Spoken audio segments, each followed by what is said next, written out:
اعوذ باللہ من الشیطان الرجیم بسم اللہ الرحمن الرحیم رب اشرح لی صدری ویسر لی امری واحلل عقدۃ من لسانی یفقہوا قولی رب یسر ولا تعسر وتمم بالخیر اللہم ربنا الہمنا رشدنا واعذنا من شرور انفسنا اللہم ارنا الحق حقا وارزقنا اتباعہ وارنا الباطل باطلا وارزقنا اجتنابہ آمین یا رب العالمین۔ سبحانک لا علم لنا الا ما علمتنا وعلی اللہ توکلنا۔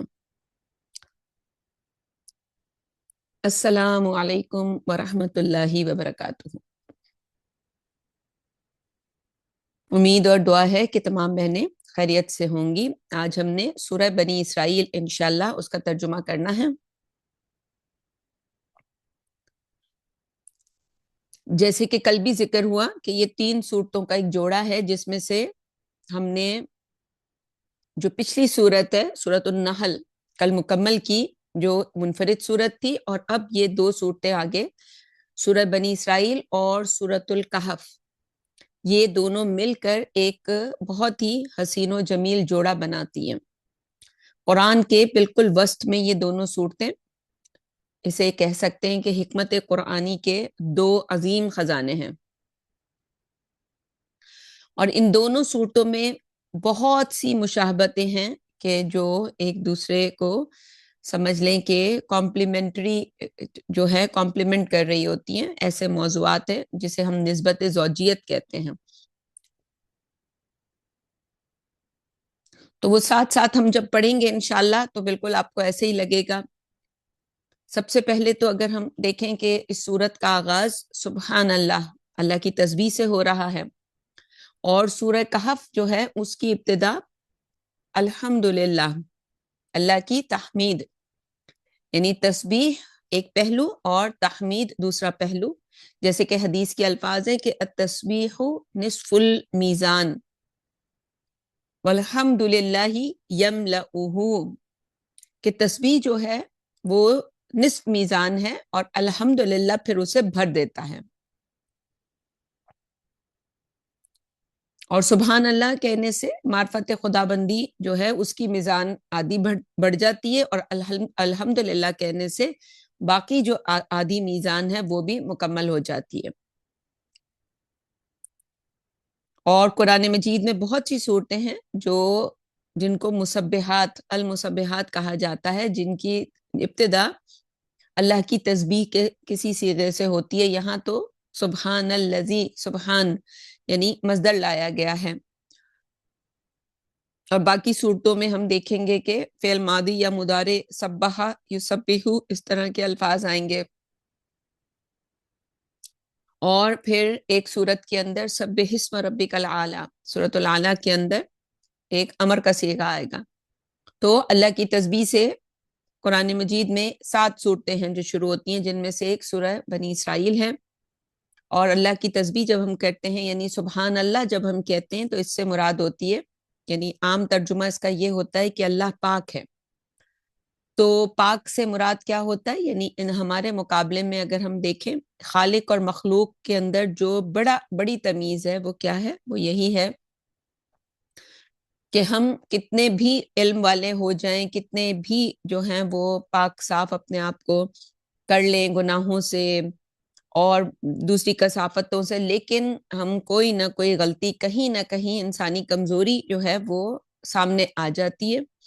وہ کمزوری صرف یہ بھی ہو سکتی ہے کہ انسان سوتا ہے، کچھ کھانا اس کی ضرورت ہے، کھانا کھائے گا، کوئی گیسز ہوں گی، کوئی اس کو بیت الخلا جانے کی حاجت ہوگی، تو یہ تو اتنی یہاں کے تو سارا کچھ اس کا ختم ہو جاتا ہے۔ اور اللہ تعالیٰ سبحان اللہ و بحمدہ، کہ وہ تو پاک ہے ان تمام چیزوں سے، اسے نہ اونگ آتی ہے نہ نیند آتی ہے۔ تو اس طرح سے نہ اس کے اندر کوئی کمی ہے، نہ کوئی اس کے اندر تقصیر ہے، نہ ہی کوئی کوتاہی ہے، کوئی جو ہے اللہ تعالیٰ کے کسی کام میں جب ہم دیکھتے ہیں دنیا میں کوئی نقصان ہوا، ہمارا جب کوئی، جیسے ہمارے ہاتھ سے کوئی گلاس گرا، ٹوٹ گیا، تو ہم سمجھتے ہیں کہ یہ ہم سے غلطی ہو گئی، آئندہ یہ غلطی نہیں کریں گے، یہ نہیں ٹوٹے گا۔ اور اللہ تعالیٰ کی اس پوری دنیا کے اندر جب کوئی چیز کسی چیز کے اندر تقصیر یعنی ٹوٹ پھوٹ ہوتی ہے تو وہ اس کی کسی کمی کی وجہ سے نہیں ہوتی، بلکہ وہ اللہ تعالیٰ کا منصوبہ ہوتا ہے کہ اب یہ کام اس طرح ہونا ہے، اس چیز کو اب ختم ہونا ہے۔ تو یہ دونوں کلمات مل کر کسی انسان کے دل میں، اور الحمدللہ جب انسان کہتا ہے تو یہ اللہ کی تعریف، حمد، اللہ کا شکر، دو کیفیات اس ایک ہی لفظ کے اندر ہوتی ہیں۔ جب قرآن شروع ہوا اور ہم نے وہ دعا کے طور پر سورہ فاتحہ پڑھی کہ الحمدللہ الذی، الحمدللہ رب العالمین، تو الحمدللہ وہاں ہم اللہ تعالیٰ کی جو ہے حمد بھی کر رہے ہیں، ہم اس کی تعریف بھی کر رہے ہیں کہ اس نے ہمیں یہ سارا کچھ دیا، اور اس کا شکر بھی ادا کر رہے ہیں۔ تو تعریف اور شکر دونوں کا معنی ہے۔ ہو سکتا ہے کہیں حمد میں صرف شکر کا معنی ہو، جیسا کھانا کھا کے ہم دعا کرتے ہیں، واش روم سے واپس آ کے ہم دعا کرتے ہیں الحمدللہ الذی اطعمنا وسقانا وجعلنا من المسلمین، الحمدللہ الذی عافانی مما ابتلاک بہ، ہم مصیبتوں میں کسی کو دیکھتے ہیں دعا کرتے ہیں تو الحمدللہ الذی اذهب عنی الاذى وعافانی، یہ ہم بیت الخلاء سے واپس آ کے دعا کرتے ہیں۔ تو یہاں زیادہ جو پرومیننٹ مفہوم ہوتا ہے وہ شکر ادا کرنے کا ہوتا ہے، تو کہیں شکر ہوگا، کہیں شکر اور ہم اللہ تعالیٰ کی تعریف دونوں ہوگا، اور کہیں ہو سکتا ہے صرف تعریف ہو، اس سے ہمیں ذاتی طور پر کوئی فائدہ نہ ہو رہا ہو، لیکن اس کو جو ہے اللہ کی ہم تعریف کر رہے ہوں، جیسے ہم کسی پینٹنگ کی تعریف کر رہے ہوتے ہیں، ہمیں اس پینٹنگ سے کوئی فائدہ نہیں ہو رہا ہوتا۔ تو یہ جو صورت ہے اللہ تعالیٰ کی جو تسبیح سے شروع ہو رہی ہے، اور اگلی صورت وہاں میں یہ ساری گفتگو نہیں کروں گی، وہ اللہ تعالیٰ کی حمد سے ہوگی۔ سورۃ بنی اسرائیل جو ہے اس کی پہلی آیت میں یہ جو آیا ذکر ہوا کہ الحمدللہ الذی اسریٰ بعبدہ، یعنی اپنے بندے کو لے گیا، جبکہ سورہ کہف کی پہلی جو آیت ہے اس میں جو یہ متقابل چیزیں ہیں وہ آپ کے سامنے رکھ رہی ہوں، اس کی ابتدا ہوگی کہ الحمدللہ الذی انزل علی عبدہ، اپنے بندے پر کتاب اتاری۔ تو گویا دونوں مقامات میں جو ہے وہ ایک متلازم، باہم متلازم جو کیفیت ہے، ریسیپروکل، وہ نسبت ہے کہ ایک میں نزول ہو رہا ہے اور ایک میں اسے اسرا اس کو لے کے جایا جا رہا ہے۔ دونوں صورتوں کی ابتدائی آیات میں نبی اکرم صلی اللہ علیہ وسلم کے لیے رسول کے بجائے عبد کا لفظ آیا ہے۔ سورہ بنی اسرائیل کی آخری دو آیات جو ہیں ان کو اگر ہم جب پہنچیں گے انشاءاللہ تو قل سے اس کی ابتدا ہوئی ہے، اور اسی طرح سے سورہ کہف کی بھی جو آخری آیت ہے وہ بھی اس کی بھی ابتدا قل سے ہی ہوئی ہے۔ یہ بھی دونوں میں ایک مشابہ، ایک تو مضامین بھی مشابہ ہیں، اور اس طرح سے آیات کے اندر بھی بہت ساری مشابہتیں موجود ہیں۔ اسی طرح سے یہ دونوں صورتیں بالکل اس طرح ہیں جیسے کسی ریل کے اندر مختلف جو ڈبے لگے ہوتے ہیں تو وہ آپس میں ایک دوسرے کے ساتھ انٹر لاکڈ ہوتے ہیں، جڑے ہوئے ہوتے ہیں۔ تو اسی طرح سے یہ دونوں صورتوں میں جو مضامین ہیں وہ ایسے ہی ہیں کہ جیسے ایک کے بعد دوسرا جیسے وہاں جڑا ہوا ہے ویسے ہی یہاں پہ ہے۔ اور سورہ بنی اسرائیل کی آخری آیت جو ہے ایک حکم پر ختم ہوگی، اور وہ حکم یہ ہے کہ وقت جیسے وہ ریل کے ڈبے ہوتے ہیں کہ وَقُلِ الْحَمْدُ لِلَّهِ الَّذِي، اس طرح سے کہ کہیے کہ کل حمد اور کل تعریف اس اللہ کے لیے ہے۔ اور سورہ کہف کی جو پہلی آیت ہے اسی حمد کے سیغے سے شروع ہوگی کہ الحمدللہ الذی، جیسے کوئی کہہ رہا ہے۔ تو مضمون اور موضوع کے اعتبار سے سورہ بنی اسرائیل کا پہلا رکوع بہت اہم اور عظیم ہے، اس وجہ سے کہ اس کے اندر جو ہم سے پہلے مسلمان امت تھی یعنی بنی اسرائیل، اسرائیل کے بیٹے، وہ جو یعقوب علیہ السلام کا لقب ہے اسرائیل، اور ان کے جو 12 بیٹے تھے اور ان سے جو 12 خاندان اور 12 قبیلے، اور آج یہ پوری یہود کی جو نسل ہے یہ انہی 12 بیٹوں کے جو ہے وہ اسے چلی۔ تو ان کی تاریخ ان کے 4 ادوار کا تذکرہ ہو رہا ہے اس پہلے رکوع میں، جو نبی اکرم صلی اللہ علیہ وسلم کی بعثت سے پہلے گزر چکے تھے۔ اور یہاں بنی اسرائیل کے 2000 سالہ تاریخ کو 4 آیات کے اندر، یعنی وہ جو ان کے 4 ادوار ہیں وہ اصل میں ان کی 2000 سال کی تاریخ ہے، جو صرف 4 آیات کے اندر اس کو سمو دیا گیا اور امت مسلمہ کے لیے ایک آئینہ فراہم کر دیا گیا کہ اپنے ماضی حال اور مستقبل کا تم بھی جائزہ لے سکتے ہو ان کے ماضی حال اور مستقبل کو دیکھ کر۔ اور نبی اکرم صلی اللہ علیہ وسلم کی ایک حدیث ہے بہت ہی اہم، کہ جس میں نبی اکرم صلی اللہ علیہ وسلم نے فرمایا کہ لَيَأْتِيَنَّ عَلَىٰ أُمَّتِي مَا أَتَىٰ عَلَىٰ بَنِي إِسْرَائِيلَ حَذْوَ النَّعْلِ بِالنَّعْلِ، میری امت پر بھی وہ تمام حالات وارد ہو کر رہیں گے جو بنی اسرائیل پر وارد ہوئے، بالکل اسی طرح جیسے ایک جوتی دوسری جوتی کے مشابہ ہوتی ہے، ایسے۔ تو جوتی کے دونوں پاؤں کی مشابہت جو ہے وہ یہ بہت ہی زبردست مثال ہے کہ یہ حقیقت اس کی طرف اشارہ کر رہی ہے کہ عروج و زوال کے جو 4 ادوار بنی اسرائیل پر گزر چکے ہیں، بالکل ایسے ہی 4 ادوار امت مسلمہ پر بھی گزریں گے، ان کے ساتھ بھی یہ معاملہ ہوگا۔ اور اس پہلو سے دیکھا جائے تو بنی اسرائیل، سورہ بنی اسرائیل کی ان 4 آیات، آیت نمبر 4، 5، 6 اور 7، 4 سے لے کے 7 تک، یہ علم و معرفت اور معلومات کا ایک خزانہ اس میں پوشیدہ ہے۔ تو یہاں ہمارے لیے تو ممکن نہیں ہوگا کہ وہ ساری تاریخ رکھی جائے، لیکن بہت سی کتابیں ان مضامین کے اوپر لکھی ہوئی ہیں، انسان خود سے ان کتابوں کو پڑھے، اور کوئی اتنی زیادہ اگر ہم بس کچھ باتیں سمجھ کے اور اس سے نصیحت حاصل کر لیں اور آگے کے لیے ہمارے لائحہ عمل بن جائے تو ویل اینڈ گڈ۔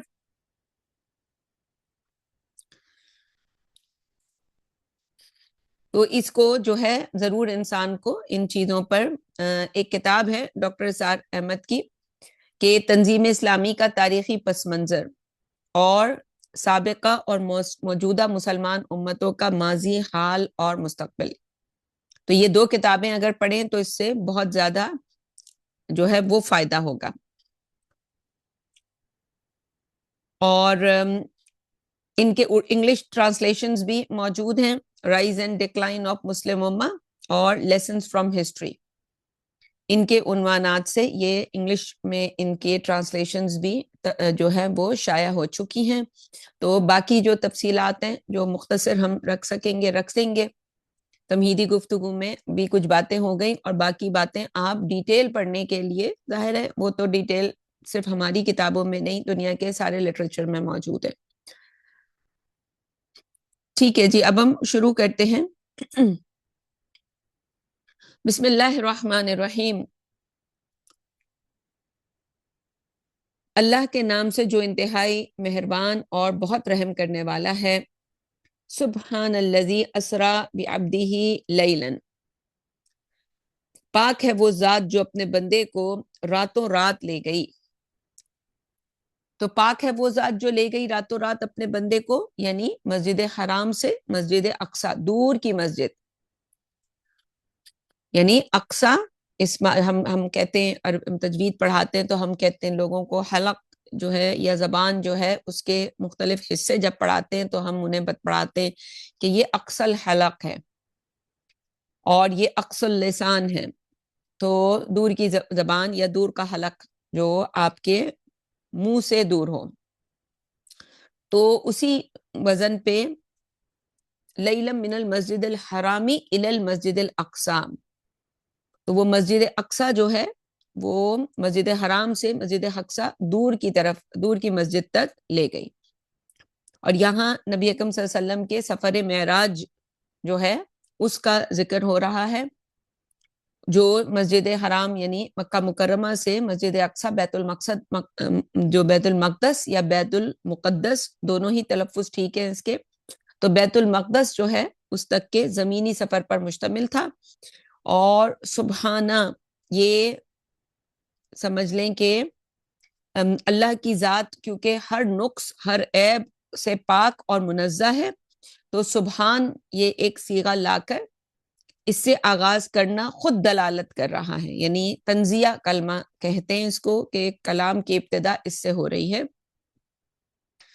تو یہ کوئی بہت بڑا خرق عادت واقعہ تھا، لیکن اللہ تعالیٰ کی جو غیر محدود قدرت ہے، جو قوت ہے اور جو اختیارات ہیں، ان میں رونما ہوا، اس کے لیے تو کوئی مشکل نہیں ہے۔ اور ایک یہ اسے یوں کہہ سکتے ہیں کہ یہ محض ایک روحانی تجربہ نہیں تھا نبی اکرم صلی اللہ علیہ وسلم کا، بلکہ ایک جسمانی سفر تھا۔ کچھ لوگ یوں اس کو ڈیفائن کرتے ہیں کہ شاید یہ بیٹھے بیٹھے بس انسان کو ایکسپیرینس، جیسے کوئی خواب دیکھتا ہے ایسے کچھ کروا دیا گیا مووی کی طرح، تو نہیں، بلکہ ایک جسمانی سفر اور عینی مشاہدہ تھا نبی اکرم صلی اللہ علیہ وسلم کا، کہ جو اللہ تعالیٰ نے نبی اکرم صلی اللہ علیہ وسلم کو کروایا، اور جس کے لیے آگے فرمایا الذی بارکنا حولہ،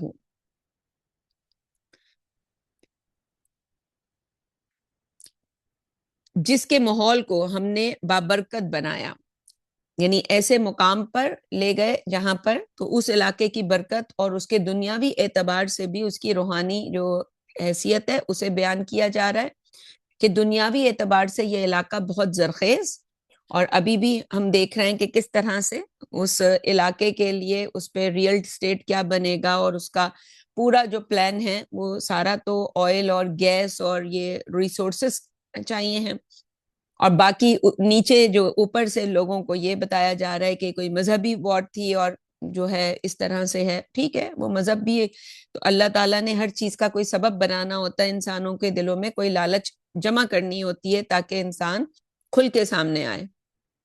تو بہت ہی زرخیز ہر حساب سے، آب و ہوا خصوصی طور پر وہاں کی بہت اچھی، اور جو روحانی اعتبار سے دیکھیں تو یہ علاقہ بہت سے جلیل القدر انبیاء ان کا مسکن رہا ہے، حضرت ابراہیم علیہ السلام سمیت بہت سے انبیاء یہاں مدفون ہیں۔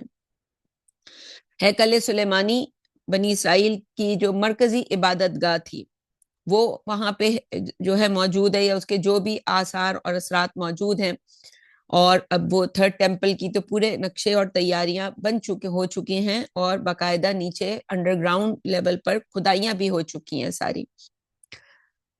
تو اللہ تعالیٰ کے کیسے کیسے نیک بندے اور کس کس انداز میں یہاں عبادت کرتے رہے ہوں گے۔ اس کے علاوہ بیت المقدس کو بنی اسرائیل کا قبلے کی حیثیت بھی حاصل تھی، تو چنانچہ مادی اور روحانی دونوں اعتبار سے اس علاقے کو اللہ تعالیٰ نے بہت زیادہ برکتوں سے نوازا۔ سفر معراج میں نبی اکرم صلی اللہ علیہ وسلم کے پہلے مرحلے میں نبی اکرم صلی اللہ علیہ وسلم کو مکہ مکرمہ سے یروشلم لے جایا گیا، اور یہاں بیت المقدس میں تمام انبیاء کی ارواح ان کو جمع کیا گیا اور انہیں جسد عطا کیے گئے۔ اللہ تعالیٰ کے اختیار سے کوئی بھی چیز باہر نہیں، اور ہمارے حواس اس کیفیت کا ادراک کرنے سے بالکل قاصر ہیں، اور وہاں نبی اکرم صلی اللہ علیہ وسلم نے تمام انبیاء کی امامت فرمائی۔ نبی اکرم صلی اللہ علیہ وسلم کے سفر معراج کے اس حصے کا ذکر جس انداز میں ہوا ہے، اس سے ایک خصوصی اس کی ایک اہمیت ہے، گویا یہ ایک اعلان ہے کہ نبی آخر الزمان صلی اللہ علیہ وسلم اور آپ صلی اللہ علیہ وسلم کی امت، جو کہ توحید کے ان دونوں مراکز بیت اللہ اور بیت المقدس اس کی متولی ہے، جو ان کی جو اب جانشین ہیں، ان نبیوں کی جو بھی ان کے جو بھی وارث ہوتی ہیں، وہ ان کا جو دینی ورثہ جو ہوتا ہے وہ امت کو جو ہے وہ منتقل ہوتا ہے، تو یہ امت ان دونوں کے متولی بنایا جا رہا ہے۔ یہاں نماز پڑھا کے نبی اکرم صلی اللہ علیہ وسلم کی قیادت میں تمام انبیاء کو کھڑا کر کے یہ بتایا جا رہا ہے کہ اب یہ نبی آخر الزمان آ گئے۔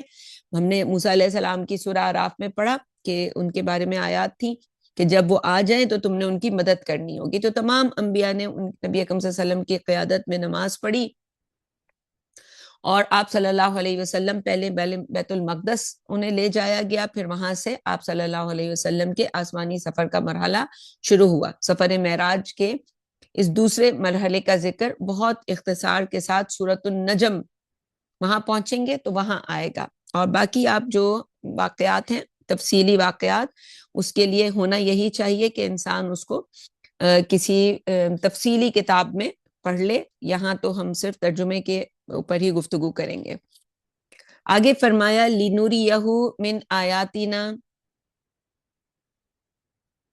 تاکہ ہم اسے اپنی کچھ نشانیاں دکھائیں. انہ هو السمیع البصیر، بے شک اللہ سب کچھ سننے والا، سب کچھ جاننے والا ہے.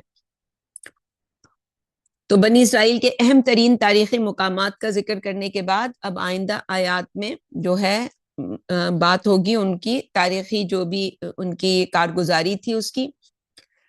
تو وَآتَيْنَا مُوسَى الْكِتَابَ وَجَعَلْنَاهُ هُدًى لِبَنِي اسرائیل، ہم نے موسیٰ کو کتاب عطا کی اور اسے بنی اسرائیل کے لیے رہنمائی بنا دیا.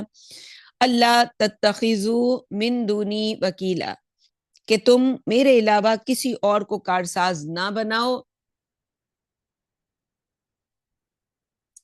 یعنی تورات توحید کا درس دیتی تھی اور ان کی تعلیمات کا لب لباب یہ تھا کہ اللہ کے سوا کسی بھی دوسری ہستی کو اپنی یا کسی بھی ذات کو اپنا کارساز مت سمجھو، اسے چھوڑ کر کسی دوسرے پر بھروسہ یا توکل نہ کرو. ذریۃ من حملنا مع نوح، اے ان کی اولاد جنہیں ہم نے نوح کے ساتھ کشتی میں سوار کیا تھا. انہو کان عبدا شکورا، یقیناً نوح اللہ کا بڑا شکر گزار بندہ تھا. حضرت نوح علیہ السلام کے 3 بیٹے سام، حام اور یافس، جن سے نسل انسانی چلی، اور ان میں سے حضرت سام کی نسل میں حضرت ابراہیم علیہ السلام پیدا ہوئے، جن کی اولاد کو یہاں بنی اسرائیل کے طور پر مخاطب کیا جا رہا ہے، اور انہیں یاد دلایا جا رہا ہے کہ نوح علیہ السلام کے ساتھ جن لوگوں کو ہم نے بچایا تھا انہی میں سے ایک کی اولاد تم ہو، اور نوح ہمارا بہت ہی شکر گزار بندہ تھا. وَقَضَيْنَا إِلَىٰ بَنِي إِسْرَائِيلَ فِي الْكِتَابِ، اور ہم نے بنی اسرائیل کو تورات یعنی ان کی کتاب میں اپنے فیصلے سے آگاہ کر دیا تھا. اور وہ کیا تھا؟ وہ یہ تھا کہ لَتُفْسِدُنَّ وَقَضَيْنَا إِلَىٰ بَنِي إِسْرَائِيلَ فِي الْكِتَابِ لَتُفْسِدُنَّ فِي الْأَرْضِ مَرَّتَيْنِ وَلَتَعْلُنَّ عُلُوًّا كَبِيرًا.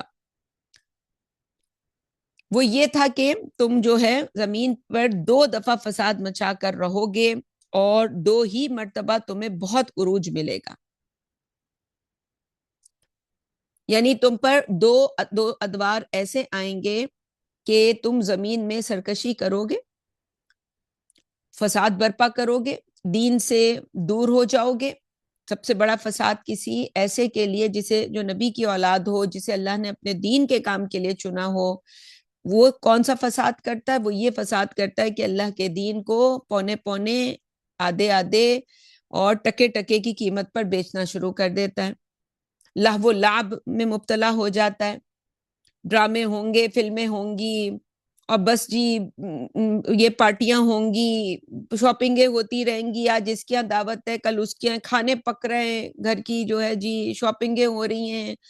آج اس گھر میں پینٹ، اس کمرے کو سنوارا جا رہا ہے، اس کو نکھارا جا رہا ہے، آج اس کو کیا جا رہا ہے. یہ بچے جو ہیں جی ابھی یہ والی ڈگری لے رہے ہیں اور ابھی یہ والی ڈگری لے رہے ہیں. یہ سارا تماشا زندگی کو گزارنے کا جو ہے وہ ہے لہو و لعب.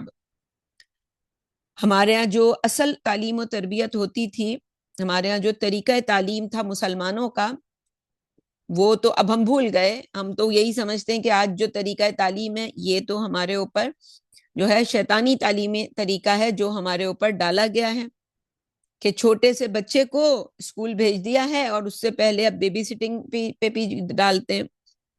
اور پھر جو ہے وہ تو اب سمجھ میں یوں آتا ہے کہ وہ جو پیدا ہونے والے بچے کوئی ماں جو ہے اس کو اپنے پیٹ میں بھی بڑا نہیں کرنا چاہتی، وہ کسی دوسری عورت کو ہائر کر لیتے ہیں، وہاں پہ جو ہے اس کی پرورش ہوتی ہے اس کے کوکھ میں. اور پھر اس سے بھی آگے جا کر اب ایسی مشینیں ہیں کہ بھئی ان میں آپ نے وہ بچہ تیار کر لیا. تو اب ایسا بچہ کیا بن کے ہمارے سامنے آئے گا؟ پھر اسکول گیا تو وہ جو اسکول کی ٹیچر ہے وہ روز آنا جو کنڈر گارڈن کی جو بس وہاں پہ وہ بچے کو بچپن سے مختلف شکلیں، مختلف کھلونے، یہ ٹیڈی بیئرز اور یہ جی پیٹس کی دنیا، اور بس وہ سارا جو ہے وہ فساد کس طرح اس نے بڑے ہو کے دنیا میں ایک فساد کو برپا کرنا ہے، اس کا جو کھیل شروع ہو جاتا ہے، اس کی تربیت کا طور طریقہ۔ آج ہم دیکھتے ہیں جیسے کسی کے گھر بھی جاتے ہیں، ہم دیکھتے ہیں، میرے ساتھ بھی ایسا ہی معاملہ رہا ماضی میں بھی، ابھی بھی، کہ گھر میں کچھ بلیاں جو ہیں وہ آ گئیں ایک وقت میں، بہت پوری زندگی ہم بھی روکتے رہے کہ کسی طرح یہ کام نہ ہو، لیکن وہ جب اس پہ غور و فکر کیا، ظاہر ہے کہیں یہ چیزیں ہم نے پڑھی لکھی تو تھی نہیں، اپنی زندگی کے طور تجربوں سے دیکھا کہ اچھا وہ جو بچے کنڈر گارٹن کے ہوتے ہیں، وہ ایک دن ہوتا ہے وہ سب اپنے پیٹس کو لے کر آتے ہیں، اپنے روزانہ اپنے پیٹس کی کہانیاں سنا رہے ہیں، تو وہ جو بیچارہ جس کے گھر میں نہیں ہے، یہ بالکل ویسے ہی ہے کہ جس کے ایک بے اولاد، تو وہ کیونکہ یہ پوری جو کہانی ہے یہ تو اسی پہ جا کے اینڈ ہوگی نا، کہ انسانیت کے جو انسانیت کو انسانیت کے اصل جو اس کا بیج ہے، اس کا بیج ختم کروایا جائے، کہ انسان نہ تو پیدا ہوں تو وہ ایسے ہوں کہ وہ کسی کام کے نہ ہوں، انسانوں والی کوئی بات نہ ہو، وہ بس گائے بھینس جیسے ہوں۔ تو انسان کا بیج کے اندر اللہ نے جو جو خواص رکھے تھے وہ خواص ختم کیے جا رہے ہیں، تو وہ جی وہ پہلے ہی دن سے بچے کے، چھوٹے سے بچے کے دل میں اسکول کے تعلیمی نظام کے ذریعے یہ ڈالا جا رہا ہے، وہ روزانہ ماں کے سامنے یہ دکھ اپنا رکھتا ہے کہ جی ماں باپ کے سامنے چلو ماں نے دل بڑا کر کے جو ہے وہ سمجھا دے، کچھ کر دے، ڈانٹ کے ڈپٹ کے، وہ باپ آج کل تو بڑے ڈفرینٹ باپ، پہلے تو وہ باپ ہوتے تھے کہ جی وہ بچوں کو کبھی جو ہے حق بھی نہیں کرتے تھے، لیکن آج کل تو وہ باپ ہیں کہ وہ شرم آنے لگتی ہے، وہ بچیوں کو جس طرح سے پیار کر رہے ہوتے ہیں کہ وہ آج کو جیسے یہ پیڈوفائلز وغیرہ کی، اب یہ پورا جو ایپسٹین فائل کی کہانی جب سامنے آتی ہے تو اس کے بعد تو ہر ایک پہ شک ہو رہا ہوتا ہے کہ بھائی یہ کس طرح سے یہ معاملات چل رہے ہیں، تھوڑی سی ریزرونگ کیفیت ہونی چاہیے۔ تو وہ تو 2 دن میں وہ گھر میں وہ پہنچ جاتا ہے پیٹ، اب اس کا نتیجہ کیا نکلتا ہے؟ جب تک یہ بچے، یعنی آپ کے دل میں ایک چھوٹے بچے کی خواہش ہوتی ہے کہ جی ہر بچہ یہ سوچتا ہے میری بھی کوئی چھوٹی بہن ہو، کوئی چھوٹا بھائی ہو، اب وہ ختم، اب وہ جو ہے یہ تو یہاں تک معاملہ رہتا تو کوئی بات نہیں تھی کہ یہ بچہ جو ہے کوئی چھٹا ساتواں بچہ تھا، اور اتنے بچے تھے ماں باپ کے تو انہوں نے اور دوسرے بچے کے لیے اللہ نے بھی کوئی اور اولاد نہیں لکھی تھی، لیکن مسئلہ تو یہ ہوتا ہے کہ جب ان کی شادیاں ہوتی ہیں تو یہ وہی ان کے یہاں بھی یہی تصور ہوتا ہے پیٹ کا، تو ان کو پھر اولاد کی ضرورت نہیں ہوتی، پھر یہ کہتے ہیں یہی زندگی اچھی ہے کہ کسی دن وہ جی کھانا دینا بھی بھول گئے تو وہ پیٹ ہے، وہ تو کوئی مسئلہ نہیں ہے، کوئی پوچھا تو جائے گا نہیں۔ تو ہمارے یہاں یہ پورا کا پورا جو سسٹم ہے، وہ تعلیمی نظام جو تھا، یہ ایسا تعلیمی نظام ہم پہ لایا گیا جس کے نتیجے میں سمپل بات ہے، میں اب کتنی مثالیں دوں، اس سے زیادہ میں بات کر ہی نہیں سکتی کہ جی میں ایک ایک مثال میں بھی جاؤں گی تو مجھے گھنٹے چاہیے ہر بات کو سمجھانے کے لیے کہ جتنے بھی پہلو ہیں زندگی کے، آج ہم جس لائف سٹائل میں ہیں یہ لائف سٹائل کیسے ہمارے سامنے آیا۔ وہ جیسے آئی ایس پی آر کی وہ ایک گیت، ان کا گانا نغمہ جو بھی کہتے ہیں اس کو، کہ دشمنوں کے بچوں کو پڑھانا ہے، تو جب کسی دشمن کے بچے کے لیے تعلیم اس کو دی جاتی ہے تو کیا کیا جائے گا، یہ کوئی سمجھانا مشکل نہیں ہے کہ کسی کو سمجھ نہ آئے، تو وہ تعلیم دی گئی ہے ہمارے بچوں کو کہ بس یہ انسانیت کا بیج ختم ہو جائے، اور اللہ کے منصوبے میں اللہ نے انسان بنایا، اور یہ پوری دنیا اللہ کے اس منصوبے میں آگے بڑھنے کا نام تھی کہ ایک نسل، جس نسل میں بھی کوئی برائی آتی اللہ تعالیٰ اس کو، نوح علیہ السلام کی مثال دیکھی ہم نے پیچھے اور انبیاء کی، کہ اللہ تعالیٰ نے اس کو، اس نسل انسانی کو وائپ آؤٹ کیا، اس میں سے چنیدہ لوگوں کو نکال کے دنیا کو زیرو پہ سیٹ کر دیا کہ چلو بھائی اب آگے سے اب جو ہے نیا سفر ہے۔ اور لیکن آج انسانیت جس جگہ پہ ہے، اور اللہ تعالیٰ نے نبی اکرم صلی اللہ علیہ وسلم کو رحمت للعالمین بنا کے بھیجا، تو انسانیت پہ یہ والا عذاب تو آنا نہیں ہے۔ ایک تو اب پوری دنیا گلوبل ولیج ہو چکی ہے، اگر تو یہ ہوتا کہ صرف امریکہ والوں کو پتا ہوتا کہ جی یہ پیڈوفائلز کیا ہوتے ہیں اور پاکستان کا کوئی بھی اس میں شامل نہ ہوتا، 2 نام ہیں پاکستانیوں کے، ایک عمران خان اور ایک شاہ محمود قریشی، اور بھی بہت ہوں گے وہ دوسری فائلز میں ہوں گے، ابھی تو ایک طرح کی فائلز آئی ہیں، ابھی اس کے اوپر یہ تو نیچے والوں کی ابھی آئی ہیں، یہ جو بچونگڑے سارے ہوتے ہیں جو کہتے ہیں کہ ایسے کھلاڑی جو جن کو کھیلنا نہیں آتا، یہ ان کی فائلیں ہیں. ابھی ایک جو ان کے اوپر جو ہوں گے ان کی فائلیں الگ ہوں گی، ان کی فائلوں کے اندر کچھ اور کہانی، وہ بھی آ جائے گا اور ہم اپنی آنکھوں میں سے وٹنس کریں گے. ابھی آہستہ آہستہ اور بھی آئے گا. یہ تو سمپل سی بات یہ ہے کہ اس وقت جو کچھ بھی ہم سوشل میڈیا پہ پڑھ رہے ہیں، جسے دیکھ سن کر مجھ جیسا ہو تو اس کا صرف منہ پھٹ جاتا ہے اور گھن اب آ رہی ہے ان خبروں کو پڑھ کے کہ یہ کس طرح سے کوئی انسان یہ سب کر سکتا ہے. اور ہم نے ایسے بھی لوگ دیکھے اپنے ارد گرد کے، انہیں بتاؤ تو وہ تو بس ایسی وہ کسی خیالی دنیا میں رہتے ہیں. ان کو بس اس سے مطلب ہے کہ مجھے روز کھانا کیا ہے، چائے بنانی ہے، کھانا کھانا ہے، یہ نان لانا ہے یہاں سے، حلوہ کھانا ہے یہاں سے، یہ لینا ہے یہاں سے، وہ لینا ہے. بس وہ ان کو تو لگے گا یہ سب کیا بھائی، یہ کیسے ہو سکتا ہے، یہ کیسے ہو سکتا ہے. ان کو یہ لگے گا کہ یہ تو بات ہے وہ ہو ہی نہیں سکتی.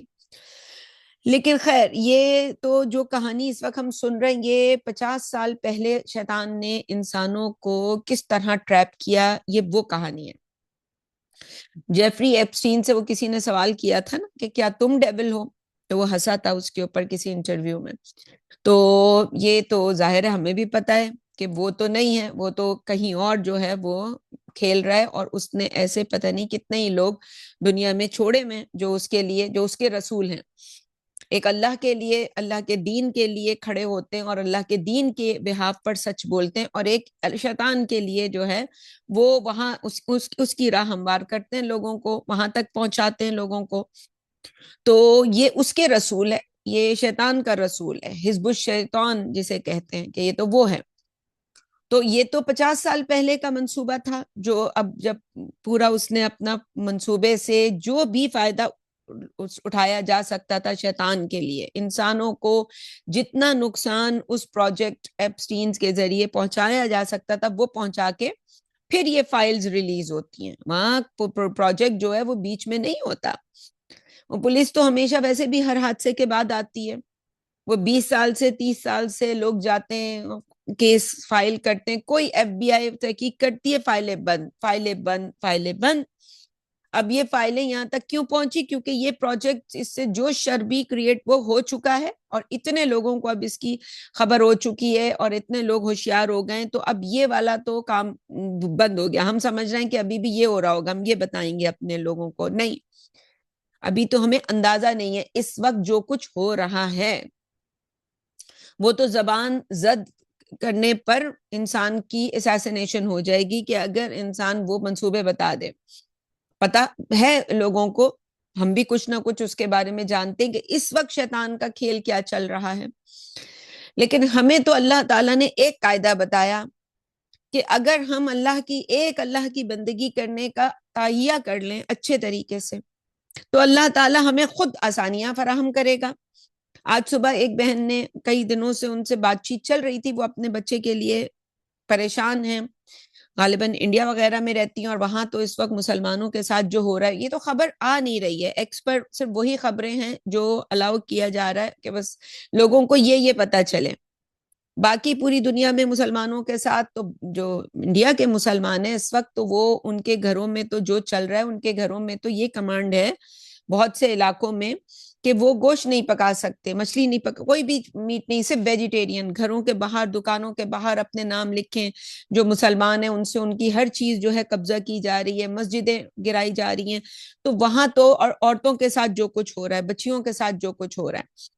تو خیر، وہ تو ذکر کر رہی تھی اپنے بچے کا کہ جی دین کے رستے سے تھوڑا سا دور ہے بچہ. تو ہم نے ان کو یہی کہا کہ بھئی اس کا ایک ہی حل ہے. انہوں نے کہا بھئی ہمارا ماحول ایسا ہے، یہاں کوئی ہے ہی نہیں ایسا جو. تو ہم نے کہا بھئی اس کا تو، یہ قرآن نے تو سالوں پہلے اس کا حل دیا ہے کہ جہاں اللہ کی بندگی نہ ہو سکے تو اٹس ٹو لیٹ ناؤ. آج وہ بچہ جوان ہو چکا ہے، کوئی 18-19 سال کا، یا کوئی 17 سال کا، یا 16، یعنی ٹین ایجر سے تھوڑا قریب کی ایج میں، میچور ایج میں آ گیا ہے. تو اب تو بہت لیٹ ہو گئی ہیں آپ. اور ہو سکتا ہے اندر کھچڑی یہ پکڑی ہو کہ کہیں کوئی کینیڈا پہنچ جائے ہم، اور کہیں جی یہ باجی دیکھو وہاں پہ ہیں اور وہاں اتنا دین کا کام ہو رہا ہے. تو اندر کھانے تو انسان کے کچھ اور کھچڑی پک رہی ہوگی، انسان نہیں پہنچے گا وہاں پہ جہاں پہ اسے جو ہے وہ اپنے دوسرے مسائل اس کی زندگی میں پیدا ہوں، کیونکہ انسان تو آسانی چاہتا ہے، اس کا نفس چاہتا ہے کہ وہ آسانی پیدا کر دے. تو یہ آج ہمارا کھیل ہے، تماشا ہے. تو یہ جو پورا تعلیمی نظام ہے وہ ہمارے لیے لارڈ ماؤنٹ بیٹن صاحب آئے تھے، انہوں نے ہمارے اندر انٹروڈیوس کیا ہاسٹل کا تعلیمی نظام، یونیورسٹیوں کا تعلیمی نظام، جس میں چھوٹے چھوٹے بچے اب بچپن سے ایسے جا کے پڑھیں گے. وہ جی باہر کی پڑھی ہوئی آئیں گی، وہ جی ایسے ہمیں تو خود حیران ہوتے تھے کہ ہماری کچھ ٹیچرز ایسے نہ تیار ہو کے آتی تھیں، تو ہم سوچتے تھے کہ یار یہ ہم 9 بجے اسکول آتے ہیں تو یہ جو تیاری ہوئی ہوئی ہے اس کے لیے تو یہ رات کے 4 بجے سے جو ہے یہ تیاری شروع کرتی ہوں گی، جو یہ جوڑا اتنا زبردست، میک اپ اتنا زبردست، نیلز دیکھو تو کپڑے دیکھو تو سینڈل دیکھو. تو بالکل ایسا ہی ہوتا ہے. تو وہ ایسی ایسی ٹیچرز جو ہیں وہاں ہائر کی گئی، انگلش میڈیم اسکولز کا چکر لایا گیا، اس میں کو ایجوکیشن بھی ہے، پھر دوسرے مذاہب کے لوگ بھی اس کے اندر پڑھ رہے ہیں. تو آپ کو بہت ہابندستے میں ڈال کے اسلام کو کوٹ کوٹ کے کہ وہ جو ہے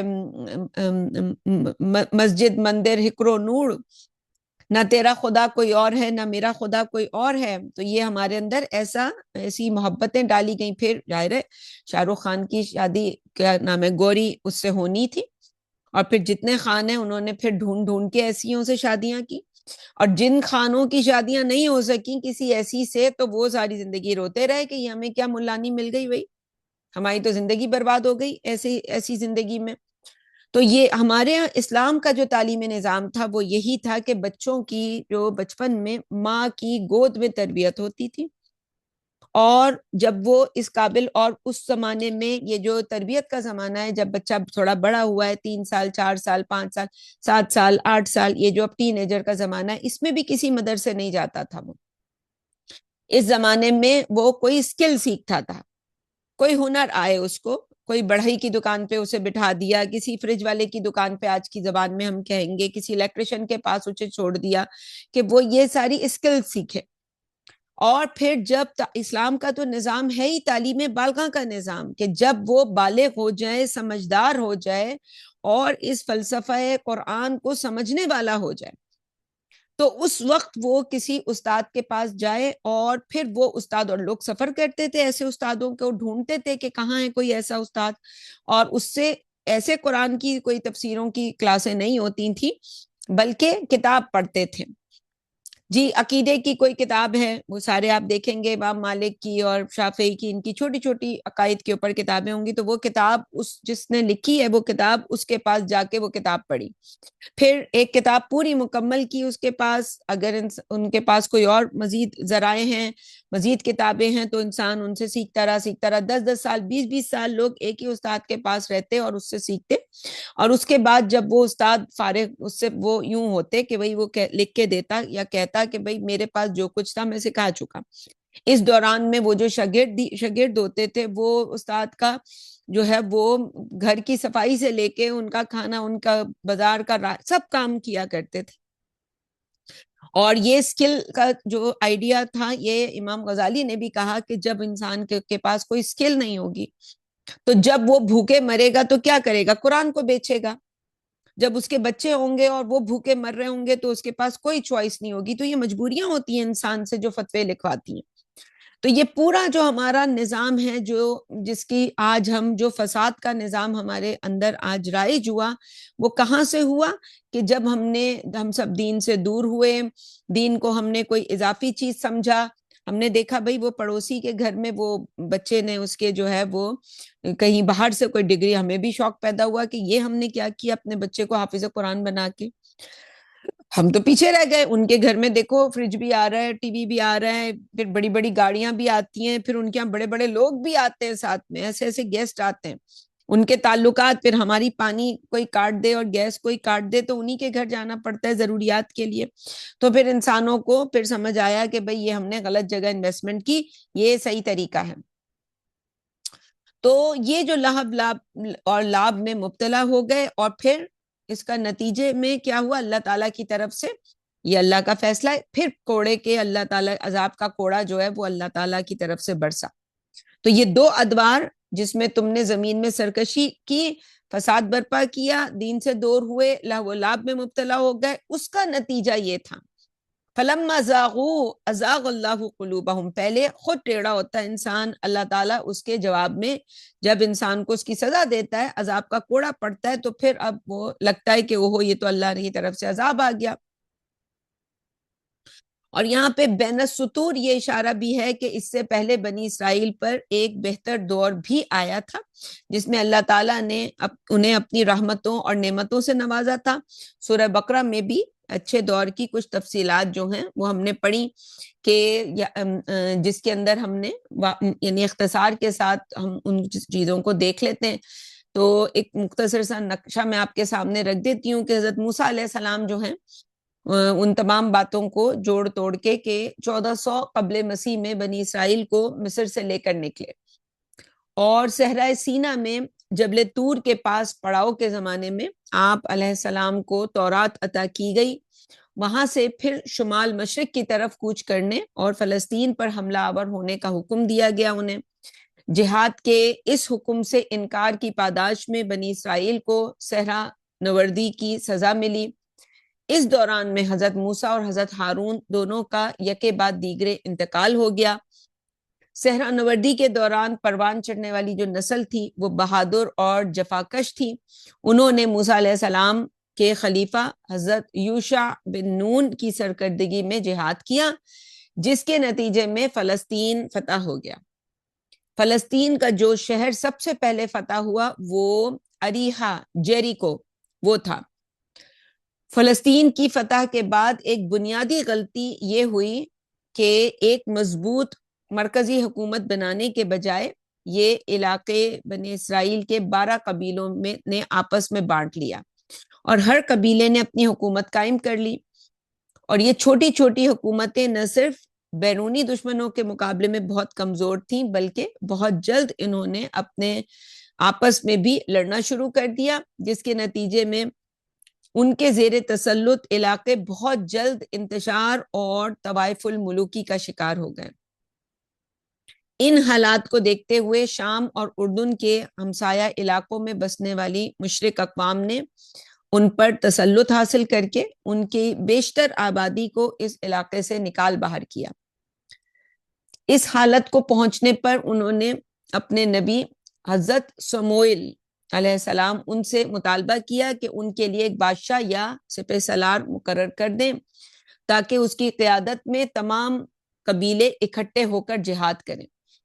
اس مطالبے کے جواب میں اللہ تعالیٰ کی طرف سے حضرت طالوت کو ان کا بادشاہ مقرر کیا گیا۔ حضرت طالوت نے دشمن افواج کے خلاف لشکر کشی کی، جن کا سپہ سالار جالوت تھا۔ اس جنگ میں حضرت داؤد علیہ السلام بھی شامل تھے۔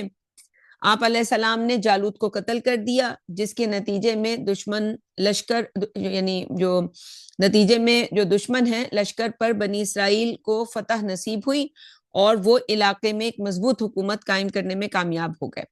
حضرت طالوت کے بعد حضرت داؤد علیہ السلام ان کے جانشین ہوئے، اور داؤد علیہ السلام کے بعد آپ کے بیٹے جو ہے داؤد علیہ السلام کے بیٹے حضرت سلیمان علیہ السلام بادشاہ بنے۔ تو حضرت یوشع بن نون کی قیادت میں فلسطین کے فتح ہونے سے لے کر طالوت اور جالوت کی جنگ تک 300 سال کا وقفہ ہے، اور حضرت سلیمان علیہ السلام کا جو عہد ہے وہ عہد حکومت اس 300 سالہ دور کا نقطہ عروج تھا۔ حضرت طالوت، حضرت داؤد اور سلیمان کا دور اقتدار تقریباً 100 سال کے عرصے پر محیط تھا، اور 16 برس تک حضرت طالوت کی حکومت رہی، پھر اس کے بعد 40 برس حضرت داؤد علیہ السلام، اور پھر 40 برس تک حضرت سلیمان علیہ السلام جو تھے وہ برسر اقتدار رہے۔ تو یہ دور گویا بنی اسرائیل کی خلافت راشدہ کا دور تھا، جو ہمارے دور خلافت راشدہ سے بالکل مماثلت رکھتا ہے، اگرچہ ان کی پہلی 3 خلافتیں 100 برس کے عرصے میں پر محیط تھیں، اور ہماری امت کی پہلی 3 خلافتوں کا عرصہ 24 برس تھا۔ جس طرح ان کے لیے خلیفہ کا دور اقتدار جو ہے مختصر، اور بعد کے دونوں یعنی جو پہلا خلیفہ تھا ان کا اس کا مختصر، اور بعد کے دونوں خلفاء کا جو دور ہے وہ نسبتاً طویل تھا. اسی طرح ہمارے ہاں بھی حضرت ابو بکر کا دور خلافت مختصر، حضرت عمر اور عثمان کا دور نسبتاً طویل تھا. اور اس کے بعد حضرت علی کی جو خلافت رضی اللہ تعالی عنہ، ان کی خلافت کو امیر معاویہ جو تھے انہوں نے قبول نہیں کیا تھا، چنانچہ شام اور مصر کے علاقے علیحدہ رہے تھے. تو بالکل اسی طرح بنی اسرائیل کی مملکت میں حضرت سلیمان کی وفات کے بعد آپ کے جو دو بیٹوں کے درمیان جو تقسیم ہو گئی، تو شمالی مملکت کا نام اسرائیل تھا جس کا دارالخلافہ جو ہے سامریہ تھا، جبکہ جنوبی جو مملکت ہے اس کا نام یہودیہ تھا اور اس کا دارالخلافہ یروشلم تھا.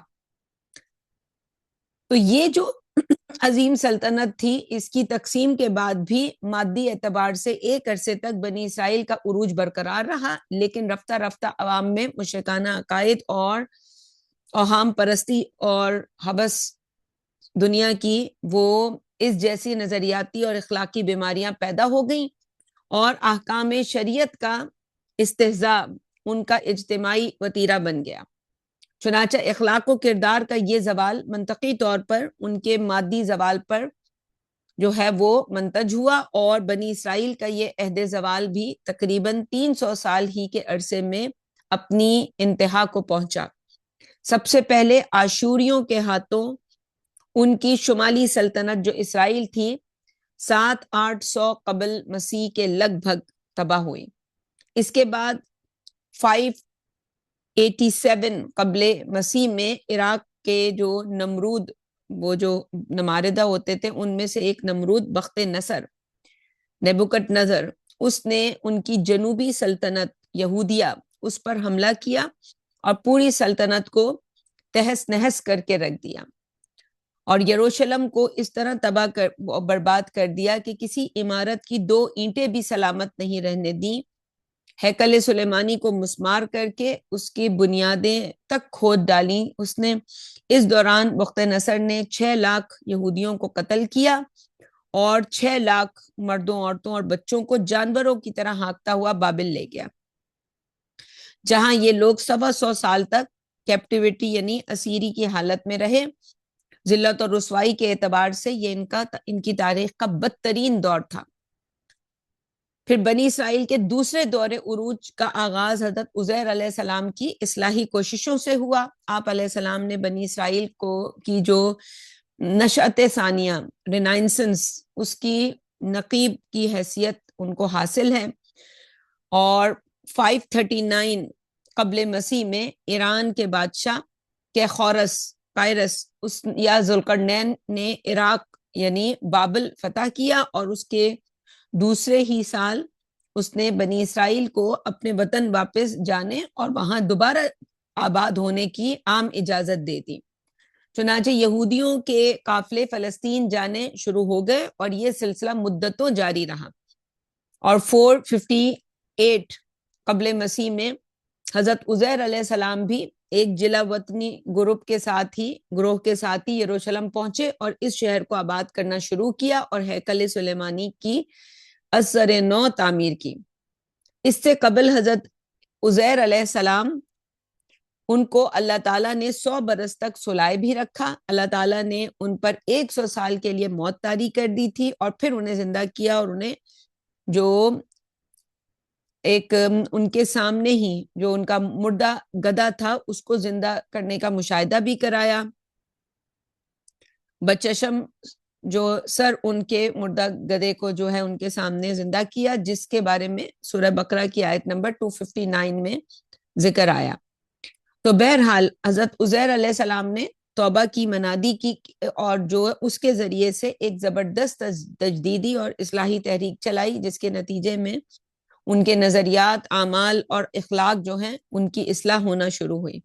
حضرت عزیر علیہ السلام نے تورات کو بھی یادداشتوں کی مدد سے اثر نو مرتب کیا جو بخت نصر کے حملے کے دوران گم ہو گئی تھی. اس کے بعد ایرانی سلطنت کے زوال اور سکندر مقدونی کی فتوحات ہوئیں، اور پھر یونانیوں کے عروج سے یہودیوں کو کچھ مدت کے لیے شدید جو ہے وہ نقصان پہنچا، دھچکا لگا، اور یونانی سپہ سالار جو ہے وہ اس نے جو ہے یونان کا جو سپہ سالار تھا اس نے فلسطین پر قبضہ کر لیا 198 قبل مسیح میں.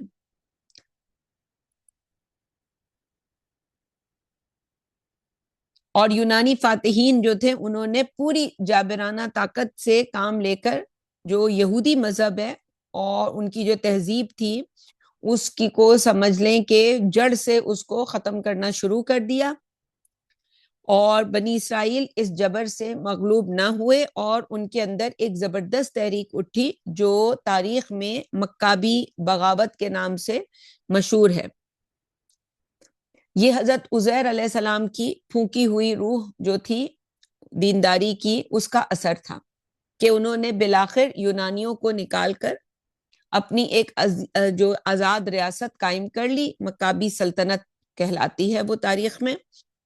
اور بنی اسرائیل کے دوسرے دور عروج میں قائم ہونے والی یہ سلطنت 170 قبل مسیح سے لے کر اور 67 قبل مسیح تک پوری شان و شوکت کے ساتھ قائم رہی. مکابی سلطنت اپنے وقت کی معلوم دنیا کے تمام علاقوں پر محیط تھی. چنانچہ رقبے کے اعتبار سے یہ حضرت سلیمان علیہ السلام کی سلطنت سے بھی وسیع تھی. اس زمانہ عروج میں پھر سے ان کے نظریاتی اور اخلاقی حالت بگڑنے لگی. مشرکانہ عقائد سمیت بہت سے اخلاقی برائیاں پھر سے ان میں پیدا ہو گئیں جس کے نتیجے میں ایک دفعہ پھر یہ قوم عذاب خدابندی کی زد میں آ گئی. اور مکابی تحریک جو تھی جس اخلاقی اور دینی روح کے ساتھ اٹھی تھی وہ بتدریج فنا ہوتی چلی گئی اور اس کی جگہ خالص دنیا پرستی اور بے روح جو ظاہرداری ہے اس نے لے لی. آخرکار ان کے درمیان پھوٹ پڑ گئی اور انہوں نے خود رومی فاتح پومپئی اس کو جو ہے فلسطین آنے کی دعوت دی. اور جب وہ اس نے 63 قبل مسیح میں بیت المقدس پر قبضہ کر کے یہودیوں کو ان کی آزادی کا خاتمہ کر دیا. رومیوں نے فلسطین میں ایک زیر سایہ دیسی ریاست جو تھی وہ قائم کر دی جو بالآخر 40 قبل مسیح میں ہیرود نامی ایک ہوشیار یہودی کے قبضے میں آئی اور یہ شخص ہیرود اعظم کے نام سے مشہور ہوا اور اس کی فرما روائی پورے فلسطین اور شرق اردن پر 40 سے 4 قبل مسیح تک رہی. اس شخص نے رومی سلطنت کی وفاداری کا زیادہ سے زیادہ مظاہرہ کر کے قیصر کی خوشنودی حاصل کر لی تھی. اس زمانے میں یہودیوں کی دینی اور اخلاقی حالت گرتے گرتے زوال کی آخری حد تک پہنچ گئی تھی. تو ہیرود اعظم جو تھا اس کے بعد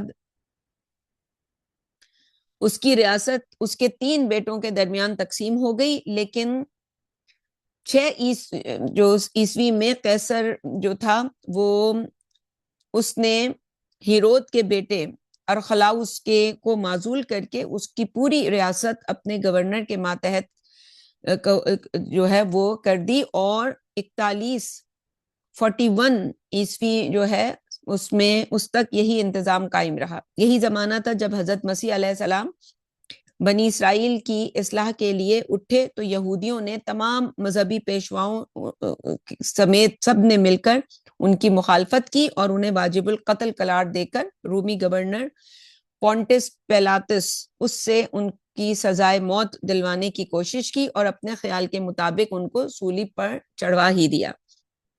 رومیوں نے 41 عیسوی میں ہیرود اعظم کے پوتے ہیرود اگرپا اس کو ان تمام علاقوں کا حکمران بنا دیا جس پر ہیرود اعظم اپنے زمانے میں حکمران تھا. اس شخص نے برسر اقتدار آ کر مسیح علیہ السلام کے پیروکار جو تھے ان پر مظالم کی انتہا کر دی. کچھ ہی عرصے بعد یہودیوں اور رومیوں کے درمیان سخت کشمکش شروع ہو گئی اور تقریباً 64 عیسوی سے لے کر اور 66 عیسوی کے دوران یہودیوں نے رومیوں کے خلاف کھلی بغاوت کر دی جو ان کے عروج ثانی کے خاتمے پر منتج ہوئی. یہودیوں نے بغاوت کا قلعہ کما کرنے کے لیے بالآخر رومی سلطنت جو تھی اس نے ایک سخت فوجی کارروائی کی اور 70 عیسوی میں ٹائٹس نے جو بزور شمشیر یروشلم کو فتح کر لیا. ہیکل سلیمانی ایک دفعہ پھر مسمار کر دیا گیا اور جنرل ٹائٹس کے حکم پر شہر میں قتل عام ہوا اور ایک دن میں 1,33,000 یہودی قتل ہوئے، جبکہ 67,000 کو غلام بنا لیا گیا. اس طرح رومیوں نے پورے شہر میں کوئی متنفذ جو تھا وہ باقی نہ چھوڑا.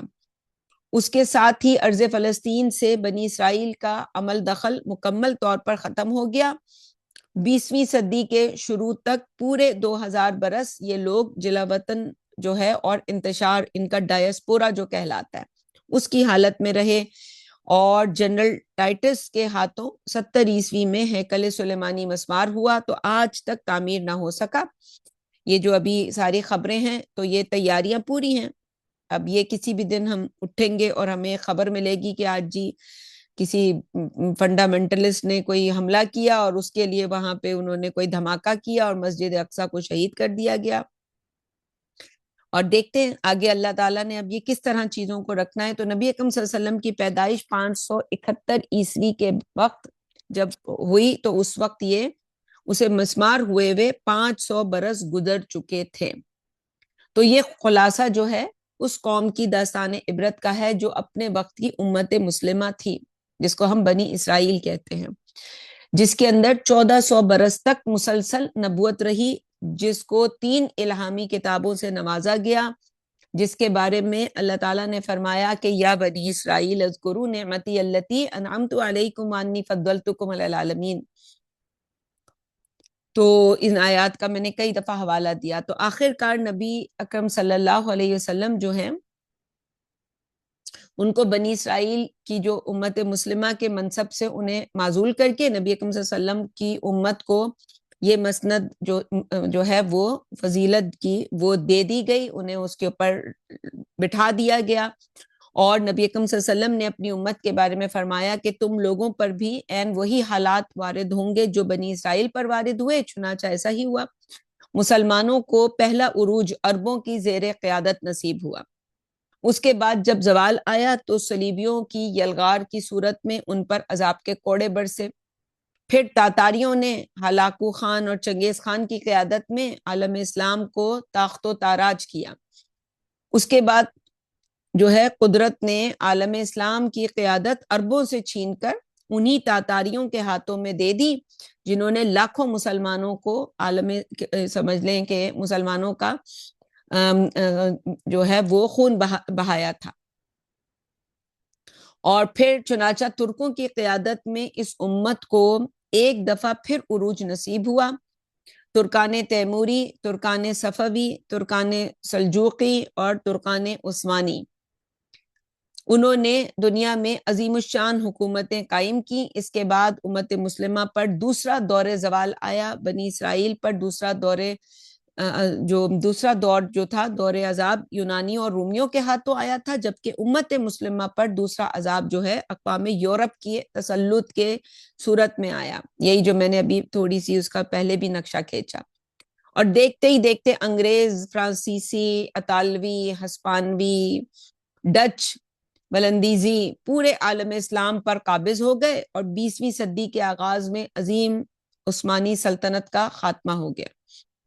یہ ان حالات یہ تو واقعات کا خلاصہ ہے جو اللہ تعالیٰ نے اپنی طرف منسوب کرتے ہوئے آیت میں فرمایا کہ ابھی ہم پڑھیں گے کہ ہم نے تو پہلے ہی بنی اسرائیل کے بارے میں کہہ دیا تھا کہ تم لوگ اپنی تاریخ میں 2 دفعہ فساد مچاؤ گے اور سرکشی دکھاؤ گے. تو آگے فرمایا فَإِذَا جَاءَ وَعْدُ أُولَاهُمَا، پھر جب ان دونوں میں سے پہلے وعدے کے پورے ہونے کا وقت آیا، بَعَثْنَا عَلَيْكُمْ عِبَادًا لَنَا أُولِي بَأْسٍ شَدِيدٍ، تو ہم نے تم پر ایسے بڑے جنگجو بندے مسلط کر دیے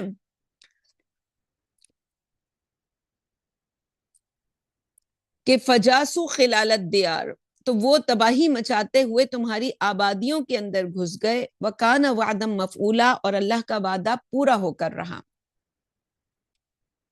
یعنی اللہ تعالیٰ کی طرف سے جو تم پر واضح کیا گیا تھا کہ تم لوگ دین سے برگستہ اگر ہو جاؤ گے تو پھر تم اللہ کی کتاب اور اس کے احکام کا ہنسی مذاق بناؤ گے تو پھر کیا ہوگا؟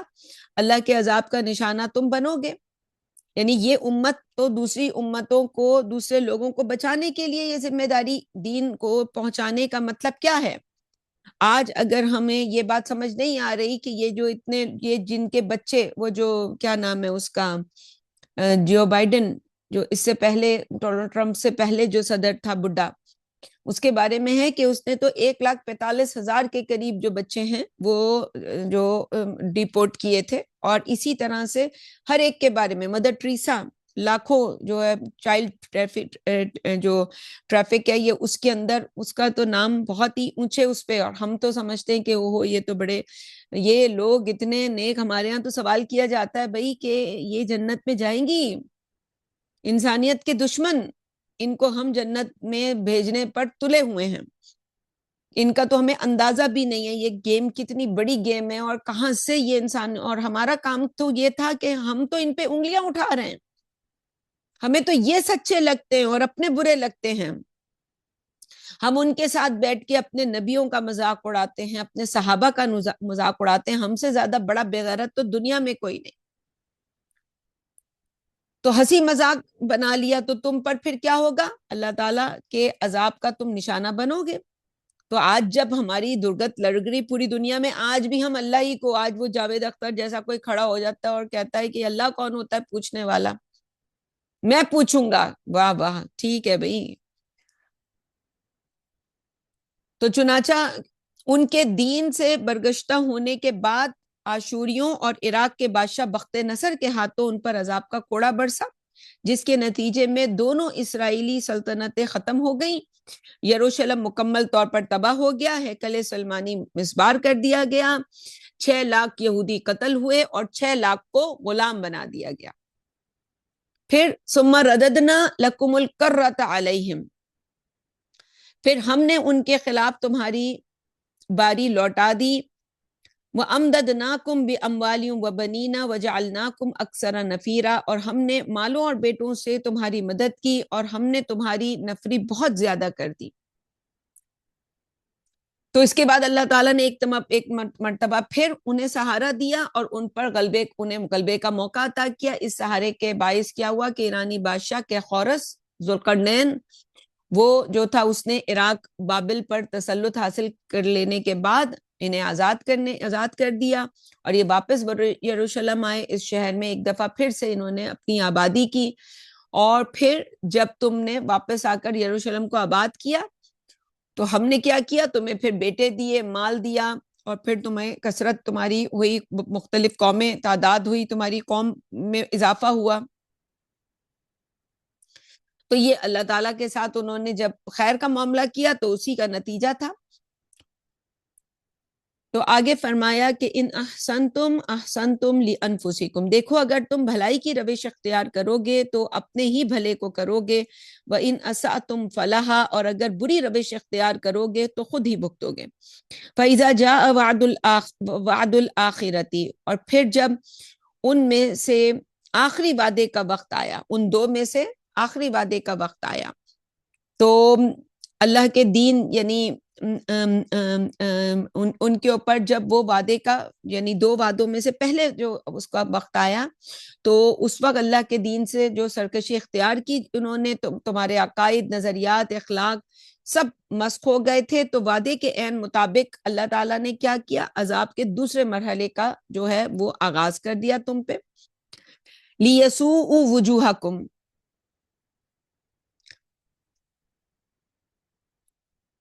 تو ہم نے تم پر اپنے کچھ اور بندے مسلط کر دیے تاکہ وہ تمہارے چہروں کو بگاڑ دیں. اور یہ جو ہے باسنا علیکم عباد لنا اولی باسن شدید، یہ الفاظ یہاں پہ معذوف مانے جائیں گے، پیچھے آیت نمبر 5 میں یہ آ چکے ہیں کہ ہم نے تم پر اپنے بندے مسلط کر دیے جو سخت جنگجو تھے. تو یہاں دوبارہ اس سے دہرایا نہیں گیا کیونکہ اب یہ ایک آٹومیٹکلی سمجھنے والا مفہوم ہے.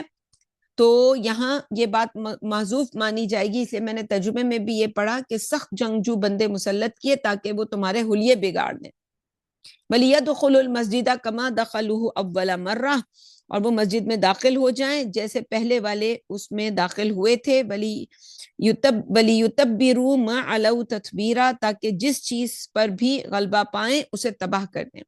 اور یہاں اشارہ ہے بیت المقدس اور ہیکل سلیمانی کے جو اس کے بارے جو ہے اس میں جو بے حرمتی کی طرف جو ہوا اس کی طرف اشارہ ہے کہ 587 قبل مسیح میں بخت نصر نے بیت المقدس اور ہیکل سلیمانی کو مسمار کیا، اور ویسے ہی رومی جنرل ٹائٹس نے 70 عیسوی میں ایک دفعہ پھر اس کی تقدس کو پامال کیا، اور ہر چیز جو ہے وہ بنی اسرائیل کے 2000 سال کی تاریخ جو ہے اس کے نشیب و فراز کی تفصیلات ان سمجھ لیں آیات میں اسے سمو دیا گیا. اس عرصے میں انہوں نے 2 مرتبہ عروج دیکھا اور 2 دفعہ ہی زوال سے دوچار ہوئے، اور نبی آخر الزمان کی بعثت کے زمانے میں ان آیات کے نزول کے وقت ان کے دوسرے دور زوال کے شروع ہوئے ہوئے بھی 500 برس ہونے کو آئے تھے. اسی سیاق و سباب جو ہے اس میں اب آگے کی آیات جو ہیں وہ اب ان کو مزید جو ہے وہ اس میں یہ ان کو سمجھایا جا رہا ہے. تو آگے فرمایا عسیٰ ربکم ان یرحمکم، کیا عجب اب بھی تمہارا رب تم پر رحم فرمائے. وَإِنْ عُدْتُمْ عُدْنَا، اگر تم نے پہلی والی حرکت دوبارہ کی، یعنی اب سمجھ کہنا چاہیے تیسری دفعہ، تو ہم بھی تمہارا وہی انجام کریں گے. اب یہ نبی آخر زمان آ گئے، ان کے ذریعے تمہیں قرآن دیا جا رہا ہے، ہدایت کے ساری وہی باتیں جو تورات میں دی گئی تھی، وہی شریعت ہے جو تمہیں وہاں دی گئی تھی، اور بلکہ شریعت میں بہت سی چیزیں آسان کر دی گئی ہیں پہلے سے، تو یہ تمہیں دی جا رہی ہے. لیکن اگر تم نے وہی کیا جو تم نے پچھلے اپنے انبیاء کے ساتھ کیا رسول، تو ہم بھی وہی کریں گے. تو وَجَعَلْنَا جَهَنَّمَ لِلْكَافِرِينَ حَصِيرًا، اور ہم نے جہنم کو انکار کرنے والوں کے لیے قید خانہ بنا دیا. إِنَّ هَذَا الْقُرْآنَ يَهْدِي لِلَّتِي هِيَ أَقْوَمُ، یقیناً یہ قرآن تو راہ دکھاتا ہے جو بالکل سیدھی ہے. وَيُبَشِّرُ الْمُؤْمِنِينَ الَّذِينَ يَعْمَلُونَ الصَّالِحَاتِ، اور یہ نیک عمل کرنے والے مومنوں کو خوشخبری دیتا ہے. ان لہم اجرا کبیرا، کہ ان کے لیے بہت بڑا اجر ہے. وان الذین لا یؤمنون بالآخرہ، اور یہ کہ جو لوگ آخرت کو نہیں مانتے، اعتدنا لہم عذابا علیما، ہم نے ان کے لیے ایک دردناک عذاب تیار کر رکھا ہے. نہ ماننے سے مراد کیا ہے؟ وہی زندگی جو آج ہم مسلمانوں کی ہے کہ ہم قرآن کو زبان سے تو ابھی درس میں تو ہم بیٹھے ہوئے ہیں اور بڑی اپریسیشن بھی کر رہے ہوں گے بیٹھے ہوئے کہ جی بڑا اچھا ہے، بڑا پتہ، لیکن جہاں دنیا کے مقابلے میں آخرت کا سوال آتا ہے، اللہ کے دین کے مقابلے میں دنیا آتی ہے، تو اللہ کا دین جائے بھاڑ میں، ہمیں کوئی فکر نہیں ہوتی. اللہ کا دین، انسانیت کے اوپر اتنا ظلم انسانیت کے اوپر ہو رہا ہے، اور ہم اس کو ہمیں کوئی فرق نہیں پڑتا. ہمارے گھر میں تو نہیں ہے نا یہ آگ لگی بھی، یہ بچے کسی کے بچے ہوں گے جن کو وہ کھا رہے ہیں، جن کا خون پیا جا رہا. یعنی یہ جو 50 سال پہلے اگر شیطان نے انسانوں سے یہ کام کروایا ہے تو آج وہ کیا کروا رہا ہوگا جو ابھی ہمیں نہیں پتا. وہ تو نہیں چپ بیٹھتا، اس کا تو ایک منصوبے کے مقابلے میں اگلا منصوبہ ہوتا ہے، اور آخری منصوبے کی جو اس کی جو پیک ہوتا ہے وہ ہوتا ہے کہ جو اللہ کے دین کے لیے، جیسے عیسیٰ علیہ السلام کو سولی چڑھوایا اس نے، اور تمام انبیاء کے ساتھ جو اس نے کیا، نبیوں کو قتل کروایا لوگوں سے، تو یہ آخری منصوبہ تو یہ ہوتا ہے کہ جو دین کا کام حق کے ساتھ کر رہا ہوتا ہے اس کی زندگی کو جو ہے وہ محاربہ یا محاربہ، کہ اس کی زندگی کو میدان جنگ بنا کے رکھتے ہیں. اعتدنا لہم عذابا علیما، ہم نے ان کے لیے ایک دردناک عذاب تیار کر رکھا ہے. وَيَدْعُ الْإِنسَانُ بِالشَّرِّ دُعَاءَهُ بِالْخَيْرِ، اور انسان شر مانگ بیٹھتا ہے اپنے نزدیک بھلائی مانگتے ہوئے. وَكَانَ الْإِنسَانُ عَجُولًا، اور انسان بڑا جلد باز ہے. اکثر ہم لوگ دعا یوں بھی کر رہے ہوتے ہیں، ہم نے یہ بھی دیکھا، لوگ اکثر، اس میں کوئی مذائقہ نہیں ہے، میں صرف مثال دے رہی ہوں بات سمجھانے کے لیے، کہ لوگ کہتے ہیں جو آپ کے حق میں اچھا ہے اللہ تعالیٰ وہ کر دے. حق میں اچھا بعض اوقات تو وہ ہوتا ہے جس میں انسان کو سہولت ہوتی ہے، جس میں نہ کوئی مرے، نہ کوئی بیمار ہو، نہ کوئی پریشانی آئے. حق میں اچھا تو ہمارے نزدیک وہ ہوتا ہے، اللہ وہ کر دے جو حق میں اچھا ہے. تو ہم یہ نہیں کہتے کہ اللہ وہ کر دے کہ جو کسی انسان کا حق ہے، نہیں، حق میں جو اچھا ہے اس کا وہ کر دے. وہ نہ ہو کہ جی شریعت کا جو تقاضا ہے، کہ اس وقت اللہ کی شریعت یہ تقاضا کرتی ہے کہ انسان اللہ کے شریعت کے ایک حکم کو کر کے دکھائے لوگوں کو. یہ چیز حق میں بعض اوقات انسان کے تو اچھی نہیں ہوتی. کسی کو جی قتل ہو کے دکھانا ہے اللہ تعالیٰ کو، جیسے وہ زہر کا پیالہ پیا، اساسینیشن جب ہوتی ہے کسی کے، ایک انسان، ہم نے کل بھی یہ گفتگو کی تھی کہ جب کوئی انسان اس طرح سے دیکھ کر آتا ہے شیطان کے منصوبوں کو، اور پھر اس سے نفرت ہوتی ہے، اور اس کے مقابلے میں جب اس کے سامنے کوئی منصوبہ رکھا جاتا ہے کہ یہ کرو ورنہ پھر یہ پیالہ پیو زہر کا، تو پیا. ہمارے جو جنہوں نے ہمیں یہ بتایا کہ حق سے زیادہ، حق کو کہنا زیادہ ضروری ہے، حق میں اچھا ہونا اس کی کوئی اہمیت نہیں ہے اللہ کی نظر میں کہ ہمارے حق میں جو اچھا ہے وہ ہو جائے. اور آپ میں اس پہ مزید کوئی کامنٹ نہیں کروں گی، نہ میں سوال لوں گی اس پر کوئی، لیکن بات سمجھانے کے لیے میں بات سمجھا رہی ہوں کہ بعض اوقات حق کا جو تقاضا ہوتا ہے وہ اللہ تعالیٰ وہ ہماری زندگی میں وہ کرے، اور ہمیں وہ اللہ تعالیٰ وہ خوش قسمت بنائے کہ جو اللہ کے دین پر قربان ہو جاتے ہیں، اللہ کے دین کے لیے. اسے شہید کہیں گے. انہی کے لیے پھر کہا کہ تم ان کو مردہ مت کہو، یہ زندہ ہیں، اور ان کو ان کے رب کے یہاں سے جو ہے رزق ملتا ہے، تمہیں اس کا شعور نہیں ہے.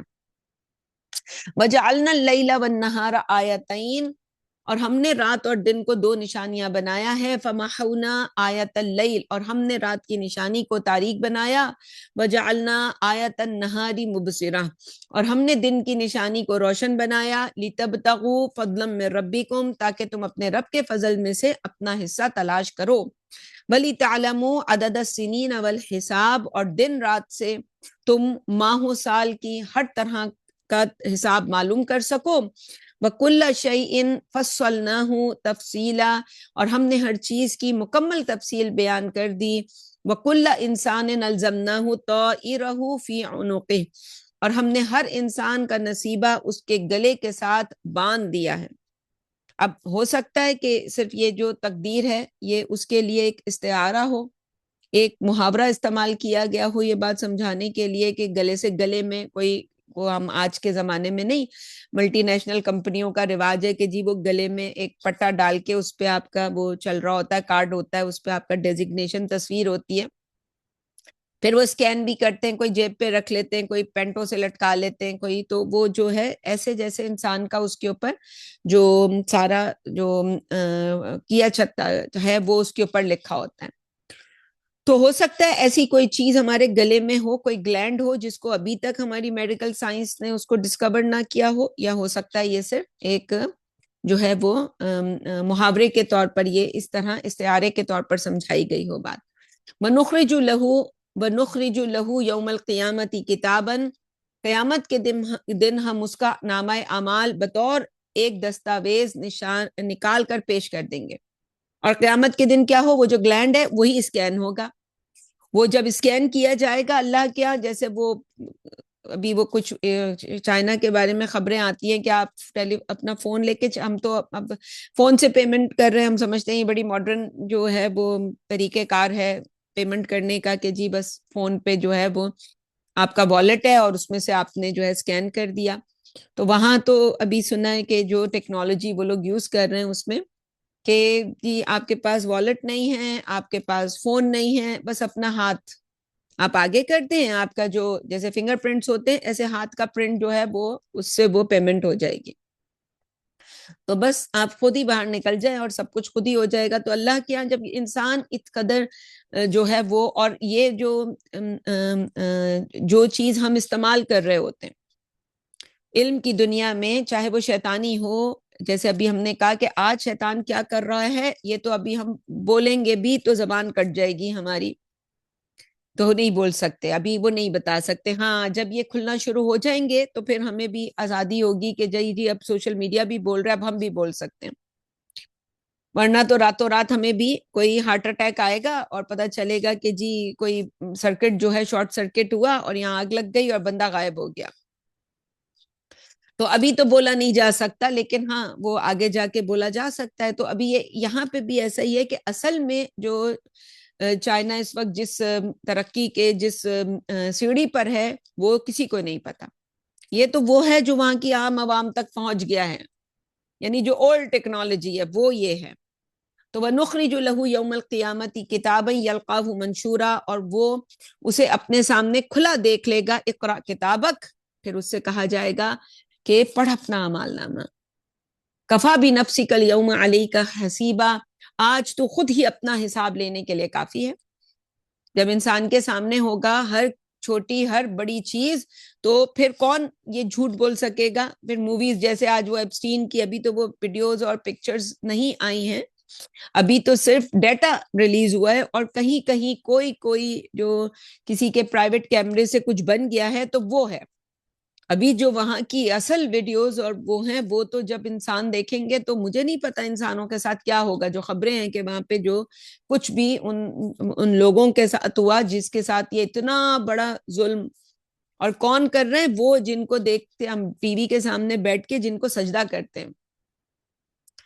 من اہتدی فانما یہتدی لنفسہ، جو کوئی بھی ہدایت کا راستہ اختیار کرتا ہے وہ اپنے بھلے ہی کو کرتا ہے. ومن ضل فانما یضل علیہا، اور جو اس سے بھٹک جاتا ہے اس کا نقصان بھی اس کو ہوتا ہے. ولا تزر وازرۃ وزر اخری، قیامت کے دن کوئی بھی بوجھ اٹھانے والا کسی دوسرے کا بوجھ نہیں اٹھائے گا. وما كنا معذبین حتی نبعث رسولا، اور ہم اتمام حجت کے لیے رسول بھیجے بغیر عذاب ہلاکت دینے والے نہیں ہیں. یعنی یہ قاعدہ کلیہ ہے رسولوں کے باب میں، یہ جو اللہ تعالیٰ نے رسول بھیجے، اور جب اللہ کسی قوم کی طرف رسول بھیج دیتا ہے، رسول اتمام حجت کر لے، اب قوم کے اوپر عذاب آتا ہے. ہم نے یہ 6 قصے بارہا پڑھے اور آگے بھی آئیں گے. اب سو واٹ کہ اب کوئی رسول نہیں، اب تو رسول کے رسول ہیں، ہم اپنا کام نہیں کر رہے ہیں. تو یہ بنیادی وجہ ہے، لاجیکل ریزن ہے کہ اللہ تعالیٰ اب کسی بھی قوم کے ساتھ یہ والا معاملہ نہیں کرے گا.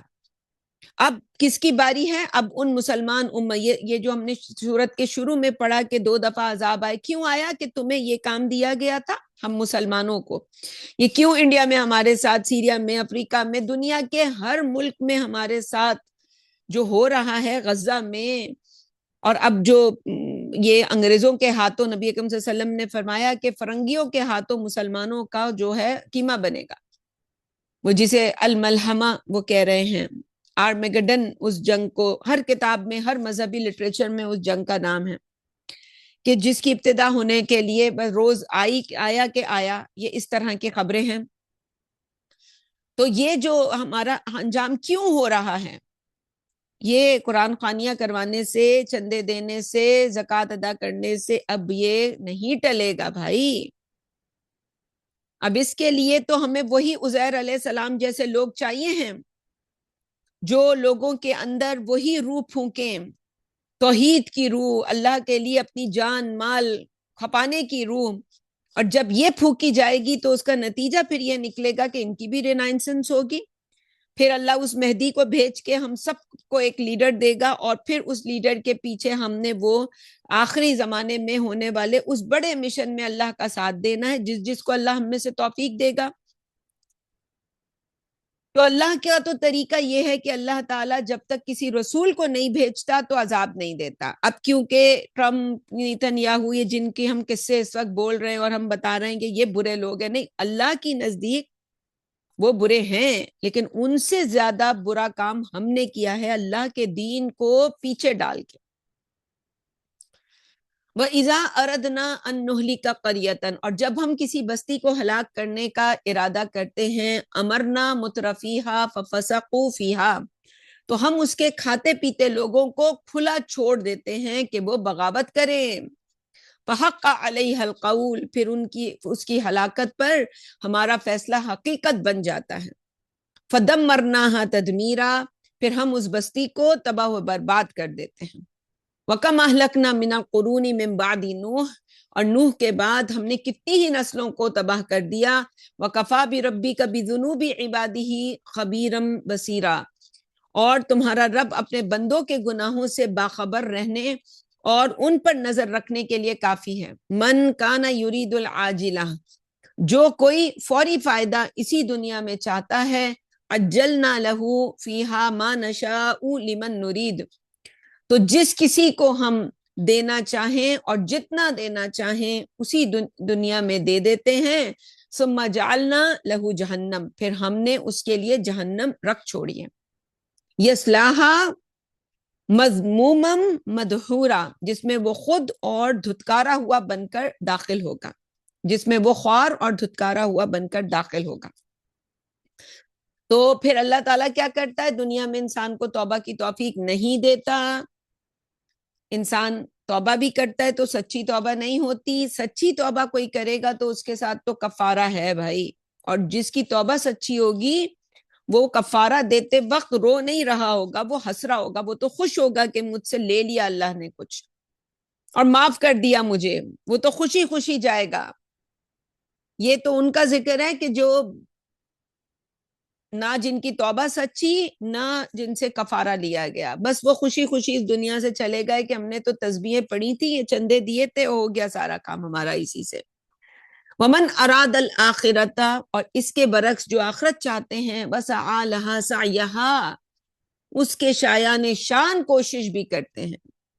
پہلے تو اپنی پوری پوری زندگیاں کھپاتے ہیں. اس کھپانے میں ظاہر ہے انسان کے سامنے کوئی رول ماڈل تو بہت دور کے رول ماڈلز ہیں، اور ایسے تو کوئی قریبی تو آج کی دنیا کی تو کوئی رول ماڈل ہے نہیں، اور ارد گرد جتنے بھی ہیں وہ ٹانگیں کھینچنے والے ہیں. وہ رشتوں کے نام پر، انسان کے جذبات کے نام پر، کسی بھی نام پر ہیں، لیکن وہ لگے رہتے ہیں، اپنی کوشش کرتے ہیں تو اس میں غلطیاں ہوتی ہیں تو پھر کفارے دینے کے لیے بھی تیار رہتے ہیں. وہ یہ نہیں کہتے اللہ کو کہ ہم نے تو پہلے ہی اتنا کام کیا ہے، اللہ کفارہ کس چیز کا اب بنتا ہے. تو یہ ایمان ہو وَهُوَ مُؤْمِنٌ، اور وہ ایمان والے بھی ہوں. فَأُولَٰئِکَ كَانَ سَعْیُهُمْ مَشْکُورًا، تو ایسے ہی لوگوں کی کوشش مقبول ہوگی. ان کو اللہ کے ہر فیصلے کے بارے میں یہ یقین ہو کہ اللہ ناصیتی بیدک مادن فی حکمک عدل فی قضاؤک، میری زندگی میں جو ہونے والا، جو قضا اللہ کے جو فیصلے ہو گئے، وہ سب کے سب عدل کی بنیاد پہ تھے. میں یہی ڈیزرو کرتا تھا یا کرتی تھی. اللہ کلن نمد ہؤلاء وہؤلاء من عطاء ربک فَأُولَٰئِکَ کَانَ سَعْیُهُمْ مَشْکُورًا، تو ایسے ہی لوگوں کی کوشش مقبول ہوگی. کلن نمد ہؤلاء وہؤلاء من عطاء ربک، ان کو بھی اور ان کو بھی، دونوں فریقوں کو ہم دنیا میں زندگی کا سامان دیے جا رہے ہیں تیرے رب کی عطا سے. وما کان عطاء ربک محظورا، اور تیرے رب کی عطا سے کوئی بندش نہیں ہے. اور یہ بات ہم نے پیچھے مضمون میں پڑھی کہ جو اللہ سے ڈرنے والی زندگی گزارے گا، یہ بھی اللہ کا وعدہ ہے. ہاں انسان اللہ سے ٹرک نہ کر رہا ہو یہ سب سن کے کہ اچھا دو جنتیں ملیں گی، اب انسان دھوکے والی، تو اللہ تو پھر کھول کے رہتا ہے، انسان کو ننگا کر دیتا ہے. تو ایسا نہیں، انسان پوری ایمانداری سے اللہ کی بندگی کرے، اللہ کے سامنے جو کچھ ہے وہ رکھ دے، جو اللہ ہم سے لینا چاہے اسے لیتے وقت بھی خوش رہے، اللہ کو دیتے وقت بھی خوش رہے. ایک ہوتا ہے اللہ لے لیتا ہے، آپ نہیں چاہتے کہ ایسا ہو مگر ہو جاتا ہے. ایک ہے انسان اپنے ہاتھوں سے دے رہا ہوتا ہے. دونوں حالتوں میں اللہ کے سامنے راضی ہوں. آپ ابراہیم ہوں یا اسماعیل ہوں، دونوں ہی امتحانوں میں آپ کو کامیاب ہونا ہے. انظر کیف فضلنا بعضهم علی بعض، دیکھو ہم دنیا میں ان کو ایک دوسرے پر کیسے فضیلت دیتے ہیں. وللآخرۃ اکبر درجات واکبر تفضیلا، جبکہ آخرت درجوں اور فضیلت کے لحاظ سے بہت بڑی ہے. لا تجعل مع اللہ الہا آخر، اور اللہ کے ساتھ کسی اور کو خدا مت بنانا. فتقعد مذموما مخذولا، ورنہ مذمت زدہ اور بے بس بن کر رہ جاؤ گے. وَقَضَى رَبُّكَ أَلَّا تَعْبُدُوا إِلَّا إِيَّاهُ، تیرے رب نے فیصلہ کر دیا ہے کہ تم اللہ کے سوا کسی کی بندگی نہ کرو، وَبِالْوَالِدَيْنِ إِحْسَانًا، اور والدین کے ساتھ حسن سلوک کرو، اما یبلغن عندک الکبر احدہما او کلاہما، والدین میں سے کوئی ایک یا دونوں تمہارے سامنے بڑھاپے کو پہنچ جائیں، فلا تقل لہما اف، تو ان کے سامنے اف تک نہ کرنا، ولا تنہرہما، اور انہیں ڈانٹنا مت، وقل لہما قولا کریما، بلکہ ان کے ساتھ ہمیشہ عزت سے پیش آنا، واخفض لہما جناح الذل من الرحمہ، اور ان دونوں کے سامنے عاجزی کرتے ہوئے محبت کے ساتھ اپنے پر بچھائے رکھو، وقر رب ارحمہما کما ربیانی صغیرا، اور دعا کرتے رہو ربا ان دونوں پر رحم فرما جیسے انہوں نے مجھے بچپن میں محبت سے پالا تھا۔ اور چاہے وہ محبت نہ ہو، چاہے وہ آپ کو لگتا ہو کہ وہ انہوں نے آپ کو جو ہے کیا کیا ہے ماں باپ نے، تب بھی آپ کا جو رائٹ ان کے اس کام کے اگر کوئی کوتاہی ان کی طرف سے ہوئی، اس کی وجہ سے آپ کے اوپر، آپ کو یہ اجازت نہیں ہے کہ آپ ان کے ساتھ اونچی آواز سے بھی بات کریں۔ ربکم اعلم بما فی نفوسکم، تمہارے دلوں کی کیفیت تمہارے رب کو خوب معلوم ہے، ان تکونوا صالحین، اگر تم نیک سرشت ہوگے اور ان کے لیے ان کے فائدے کے لیے اگر تم ان پر سختی بھی کرو گے، بعض اوقات والدین بیمار ہوتے ہیں، ان کو بیماری میں کچھ ان کے ساتھ سختی کرنی پڑ جاتی ہے، لیکن وہ سختی ان کی جو ہے وہ خیر خواہی کی بنیاد پر ہو، یہ نہ ہو جیسے ہم نے قصہ بتایا تھا کہ وہ دیوروں کے ساتھ جو کہانی چلتی ہے وہ بعض اوقات ماں باپ کے ساتھ بھی چلتی ہے، کہ وہ جو بیٹے ہوتے ہیں بہویں پیچھے سے بیٹوں کو وہ لیسن دیتی رہتی ہیں کہ جی ماں اور باپ کے ساتھ کس طرح، یہ نہ ہو، اب ہر انسان خود دیکھے۔ تو ربکم اعلم بما فی نفوسکم، تمہارے دلوں کی کیفیت تمہارے رب کو خوب معلوم ہے، ان تکونوا صالحین، اگر تم نیک سرشت ہوگے، فإنہ کان للأوابین غفورا، تو یاد رکھنا کہ اللہ توبہ کرنے والوں کو بخش دیتا ہے، بخش دینے والا ہے، وآتی ذی القربى حقہ والمسکین وابن السبیل، اور قرابت دار، مسکین اور مسافر کا بھی حق ادا کرو، ولا تبذر تبذیرا، لیکن بیجا خرچ نہ کرنا، ان المبذرین کانوا اخوان الشیاطین، بے شک بیجا خرچ کرنے والے تو شیطانوں کے بھائی ہیں، وکان الشیطان لربہ کفورا، اور شیطان تو ہمیشہ سے اللہ کا ناشکرا ہے، وَإِمَّا تُعْرِضَنَّ عَنْهُمْ، اور اگر کبھی تمہیں ان کے دینے سے معذرت کرنی، اور اگر کبھی تمہیں ان کو دینے سے معذرت کرنی پڑے، ابتغاء رحمت من ربی کا ترجوہا، اس لیے کہ تم خود بھی اپنے رب کی رحمت کے منتظر ہو، فقل لہم قولا میسورا، تو ان سے معذرت بھی نرم لہجے سے کرنا، ولا تجعل یدک مغلولۃ الی عنقک، اور اپنا ہاتھ اپنی گردن کے ساتھ نہ باندھ لینا کہ وہ جیب تک نہ جا سکے، ولا تبسطها کل البسط، اور نہ ہی ہاتھ بالکل کھلا چھوڑ دینا، فتقعد ملوما محسورا، اور پھر ملامت زدہ اور تھکے ہارے ہو کر بیٹھ رہو، یعنی یہ بھی نہ ہو کہ انسان اپنی ساری کی ساری جائیداد صدقہ کر دے، اور یہ بھی نہ ہو کہ جی کوئی ضرورت مند آئے تو انسان اس کی ضرورت کے لیے بیٹھا کھول نہیں رہا۔ ان ربک یبسط الرزق لمن یشاء، بے شک تیرا رب جس کے لیے چاہتا ہے رزق کشادہ کر دیتا ہے، فیقدر، اور جس کے لیے چاہتا ہے تنگ کر دیتا ہے، انہ کان بعبادہ خبیرا بصیرا، یقیناً اللہ اپنے بندوں سے باخبر بھی ہے اور انہیں دیکھ بھی رہا ہے۔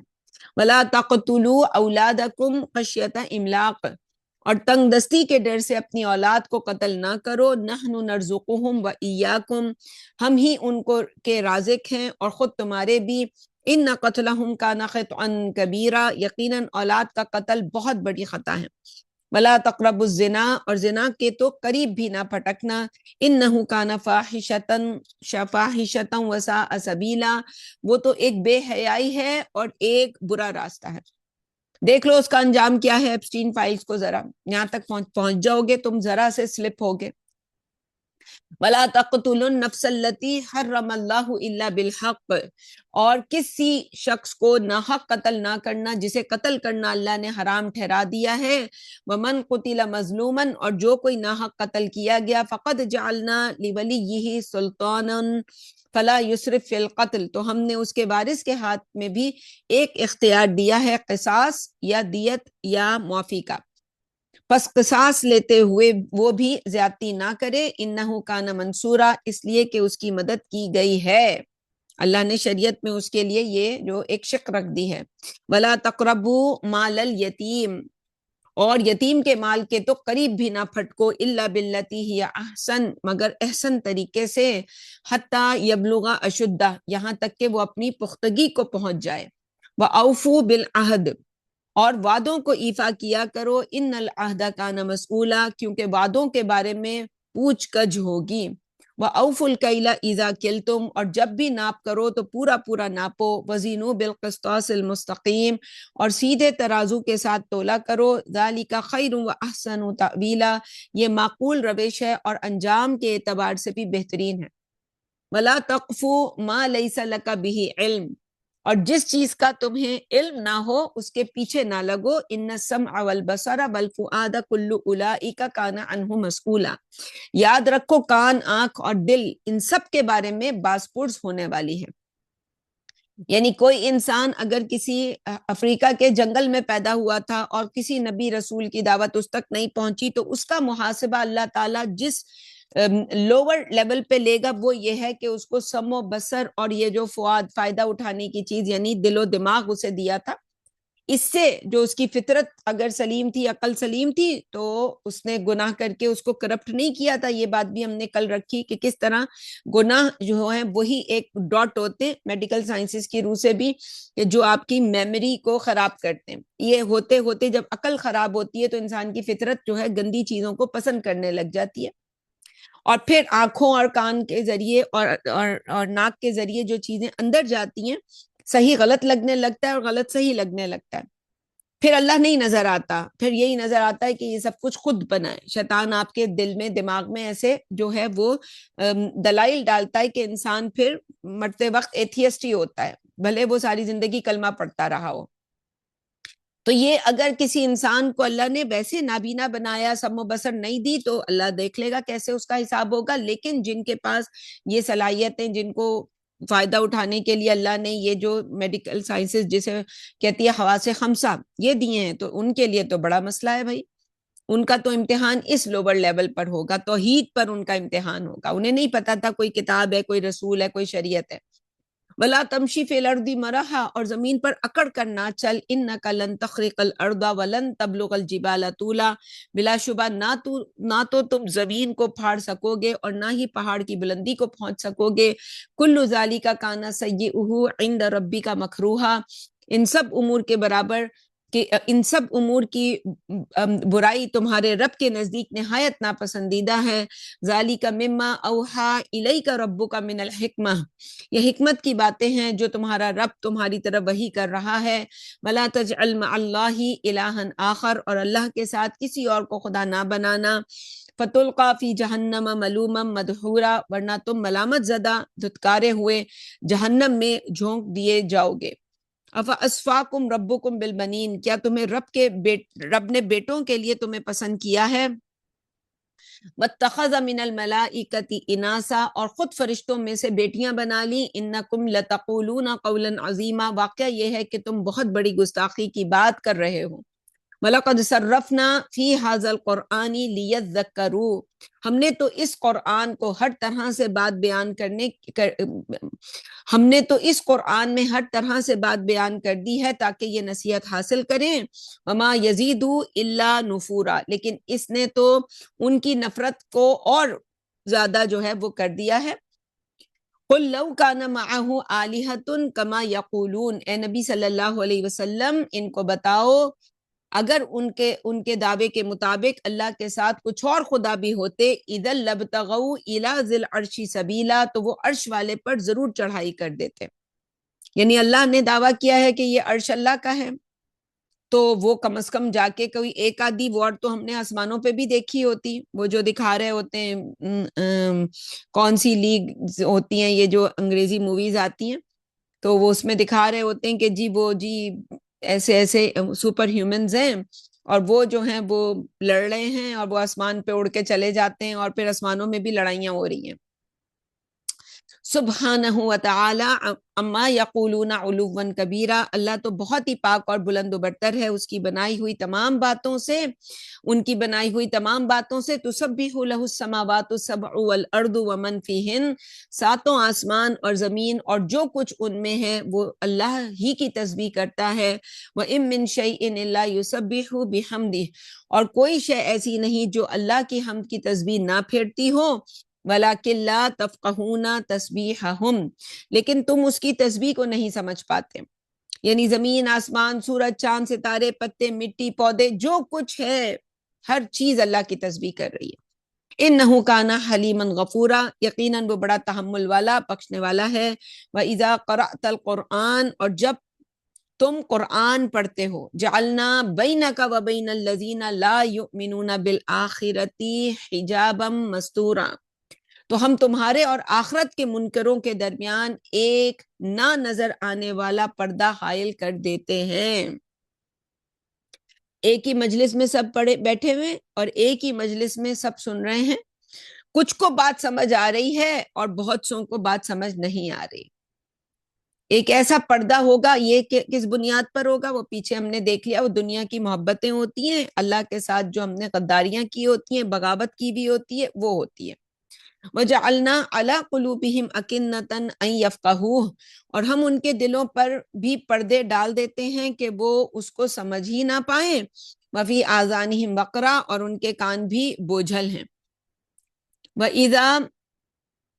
وَإِذَا ذَكَرْتَ رَبَّكَ فِي الْقُرْآنِ وَحْدَهُ، اور جب ہم قرآن میں اللہ کے ایک ہونے کا ذکر کرتے ہیں، اور جب تم قرآن میں اللہ کے ایک ہونے کا ذکر کرتے ہو، وَلَّوْا عَلَىٰ أَدْبَارِهِمْ نُفُورًا، تو وہ نفرت کے ساتھ پیٹھ پھیر لیتے ہیں۔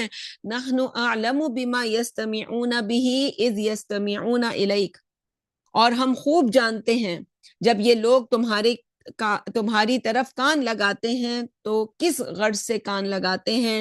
وَإِذْ هُمْ نَجْوَىٰ إِذْ يَقُولُ الظَّالِمُونَ، اور اس وقت بھی جب وہ ظالم آپس میں سرگوشیاں کرتے ہوئے کہہ رہے ہوتے ہیں، ان تتبعون الا رجلا مسحورا، تم تو بس ایک جادو زدہ شخص کی پیروی کر رہے ہو۔ انظر کیف ضربوا لک الامثال، دیکھو یہ تمہارے لیے کیسی کیسی مثالیں گھڑتے ہیں۔ فضلوا فلا يستطيعون سبیلا، یہ بھٹک چکے اور اب کبھی راہ نہ پا سکیں گے۔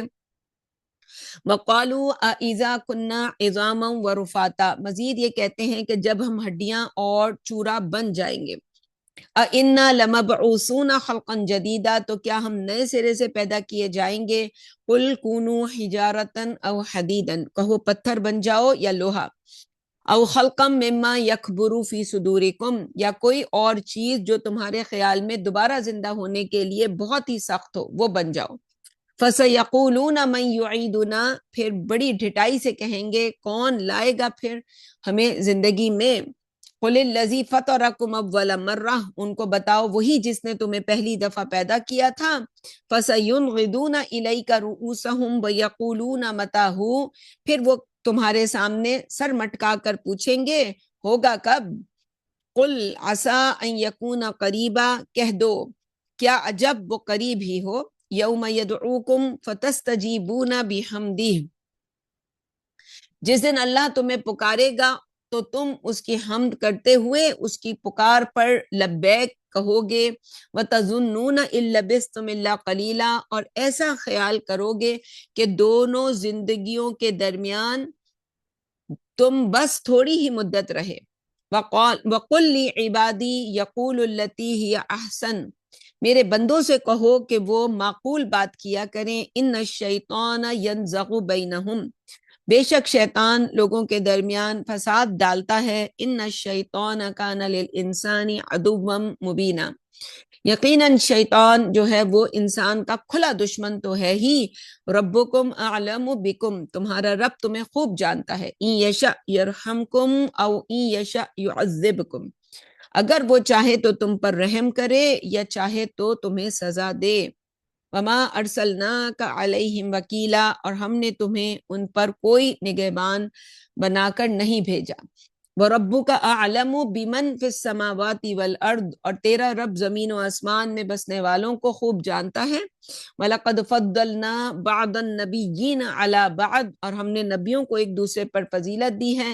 وَآتَيْنَا دَاوُودَ زَبُورًا، اور ہم نے داود کو زبور عطا کی. قُلِ ادْعُوا الَّذِينَ زَعَمْتُم مِّن دُونِهِ، کہہ دو کہ جن کو تم نے اس کے سوا معبود سمجھ رکھا ہے ان کو پکار کے تو دیکھو.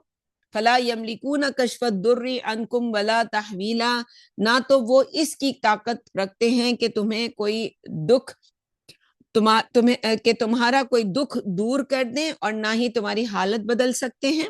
اولئک الذین یدعون، وہ لوگ جنہیں تم پکارتے ہو، یبتغون الی ربہم الوسیلۃ ایہم اقرب، وہ تو خود اپنے رب کے قرب کے متلاشی ہیں کہ ان میں سے کون اس کے زیادہ قریب ہے.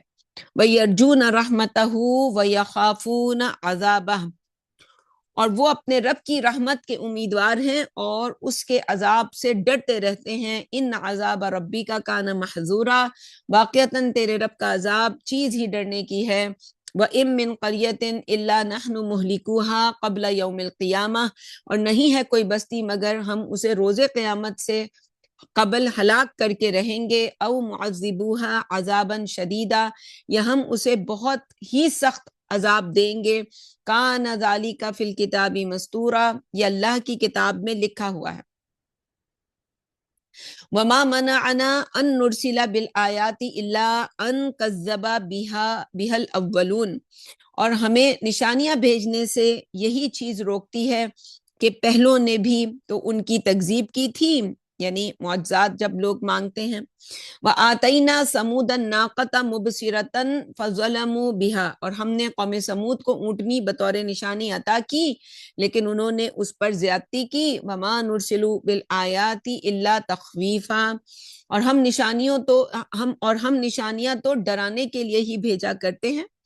وَإِذْ قُلْنَا لَكَ إِنَّ رَبَّكَ أَحَاطَ بِالنَّاسِ، اور جب ہم نے تم سے کہا بے شک تمہارے رب نے لوگوں کو گھیر رکھا ہے.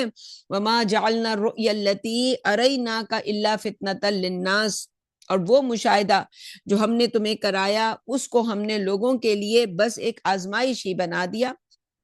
یعنی نبی اکرم صلی اللہ علیہ وسلم جو معراج پر گئے اس کے بعد آ کے قریش نے کچھ سوالات کیے تو نبی اکرم صلی اللہ علیہ وسلم کے سامنے بیت المقدس کو بالکل ایک جیسے کوئی خواب ہوتا ہے ایسے اس کو لایا گیا، اور نبی اکرم صلی اللہ علیہ وسلم نے ان کے سارے سوالات کے جواب دیے. انہوں نے پوچھا یہ کتنی کھڑکیاں تھیں، کتنے روڈ تھے، کون سی طرف دروازہ تھا، فلا فلا.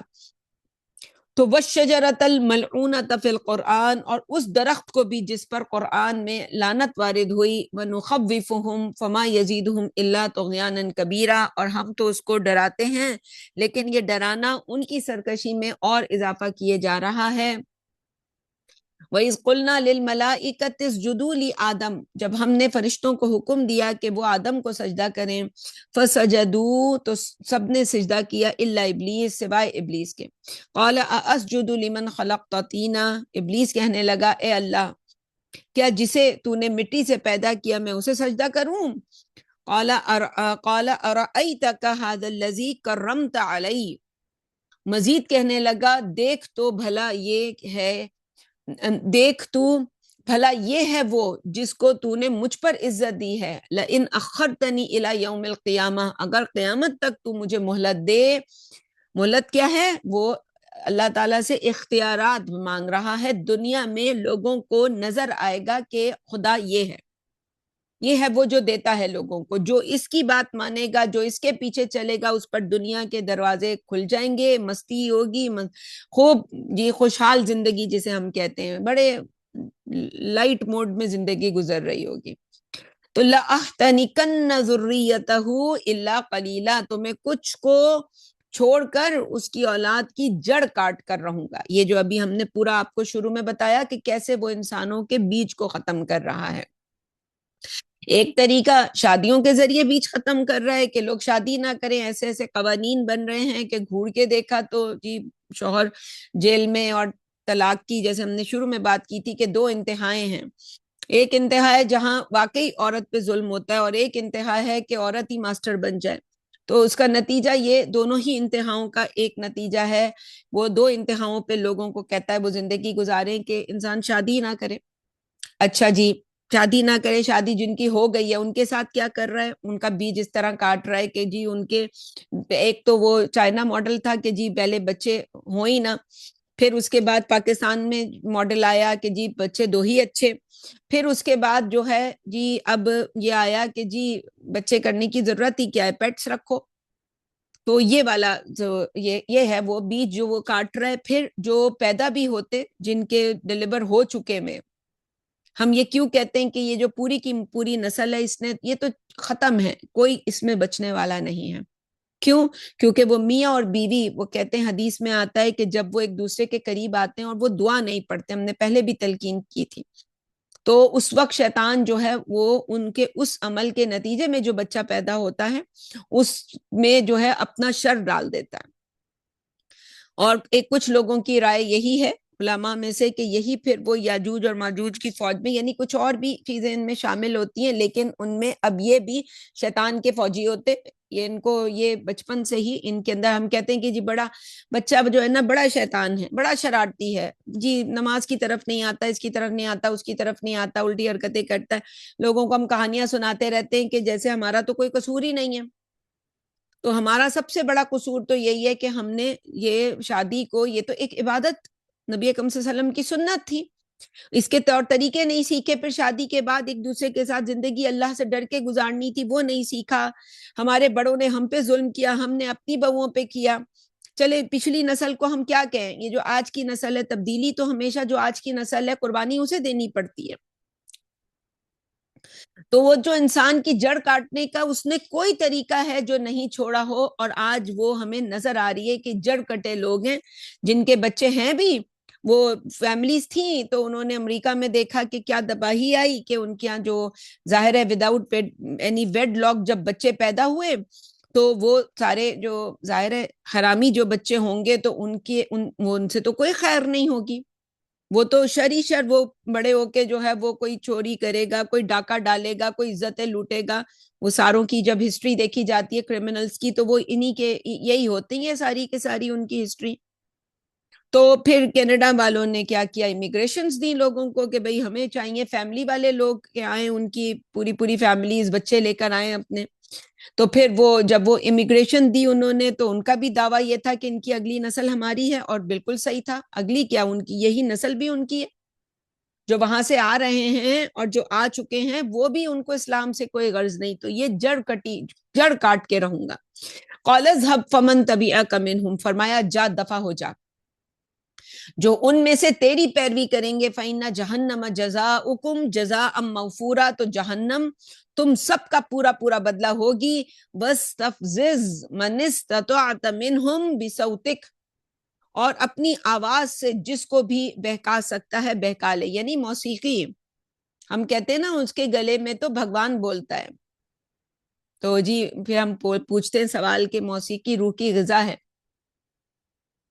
تو کون بولتا ہے گلوں میں؟ یہ بولتا ہے گلوں میں. وَأَجْلِبْ عَلَيْهِمْ بِخَيْلِكَ وَرَجِلِكَ, اور چڑھا لا ان پر اپنے سوار اور اپنے پیادے.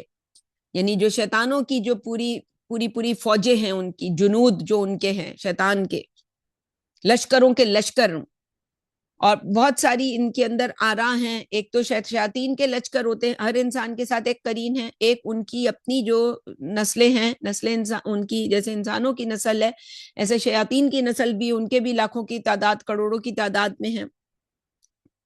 ایک جو ہم میں سے ان کے ہو گئے میں, یہ جن کے اندر بیج ڈالتے وقت جو تباہی ہوتی ہے, اور پھر وہ ہمارے اوپر تو وہ جی شہوت کا بھوت سوار ہوا ہوتا ہے, اور اس وقت سب بھول گئے ہوتے ہیں کہ اللہ اور اس کا رسول کیا, سب کو ہٹاؤ. جانوروں والی شہوت کے ساتھ جو ہے وہ عمل ہوتا ہے, اور اس کے نتیجے میں پھر جو پیدا ہوتے ہیں وہ ہم دیکھ رہے ہیں, وہ شیطان کی جو ہے وہ فوج ہے. اور اس کے علاوہ بھی بڑے طریقے ہیں جن طریقوں سے, جیسے میں نے پہلے بھی ذکر کیا تھا کہ ایک رائے ہے یاجوج ماجوج کے بارے میں, آگے سورہ کہف میں جا کے, پھر سورہ انبیاء میں جا کے ذکر آئے گا ان دو صورتوں میں خاص طور پہ ان اقوام کا, کہ یہ سارے یہی ہیں جن کو ہم انگریز سفید چمڑی والے نیلی آنکھوں والے کہتے ہیں. بڑے ترقی یافتہ لوگ جو ان کے دماغ چلتے ہیں کہ کیسے جی ایسٹ انڈیا کمپنی کے ذریعے کیسے ہندوستان کو لوٹا، کیسے جی مسلمان ملکوں کا تیل جو ہے اور ان کا سونا جو ہے وہ ان کا حاصل کیا جائے اور ان کی گیس پہ قبضہ کیا جائے اور ان کی ساری جو وسائل ہیں ان پہ قبضہ کیا جائے، اور پھر یہاں بھی نہیں چھوڑا، ان کا برین ڈرین کر لو۔ یہ اس وقت پوری دنیا میں برین ڈرین ہو رہا ہے، دنیا آپ کو پتا چلے کہ جی یہ وہاں کا کوئی بریلینٹ مائنڈ ہے، اس کو آفر ہو جائے گی کہ جی آ جائیں، وہ جی اب بڑے خوشی خوشی وہ اپنا بس بوریا بستر، سارا برین جو ہے ڈرین ہو رہا ہے۔ اور کل بھی ہم نے ذکر کیا تھا کہ ایک ذمہ داری، یہ جو ایک مورل ذمہ داری ہے ان برینز کی، کہ ٹھیک ہے پاکستان میں رہتے ہوئے تو ہو سکتا ہے اتنے برین نہ ہوں، لیکن یہاں آ کے وہ جسے اقبال نے کہا نا کہ مسلمان کو مسلمان کر دیا طوفان مغرب نے، اگر ایسا کوئی ہے کہ جو مغرب میں آیا اور وہاں آ کے اس کو اللہ نے اصل جو ہے وہ جب شر دیکھا اس نے تو اب اس کو خیر کو اس نے اپریشیٹ کیا، تو اب اس کی مورل ویلیو کی ذمہ داری کیا ہے کہ وہ واپس جائے اور جہاں وہ بیج پلا تھا، اللہ نے اتنی اس کو عقل سمجھ دی، وہاں جا کے دوبارہ سے وہاں بسے اور وہاں جا کے انہی لوگوں کی خدمت کرے۔ تو یہ شیطان اسی طرح سے اس کا پورا نظام ہے، اس نے کس طرح سے جو ہے اپنے پیادے، اپنے فوج، اپنے لوگوں کی یہ سارا تعلیمی نظام کے ذریعے، پوری ٹی وی کے ذریعے، ٹی وی پہ دکھایا کہ جس گھر میں ٹرپلٹ جائے گھر جنت بن جائے۔ ہاں بھائی پھر تو ٹرپلٹ لانے کے لیے آپ نے قسطوں پہ لیں، آپ اس کو سود پہ لیں، آپ قرضہ لے کے لیں، آپ نے تو جنت بنانا ہے۔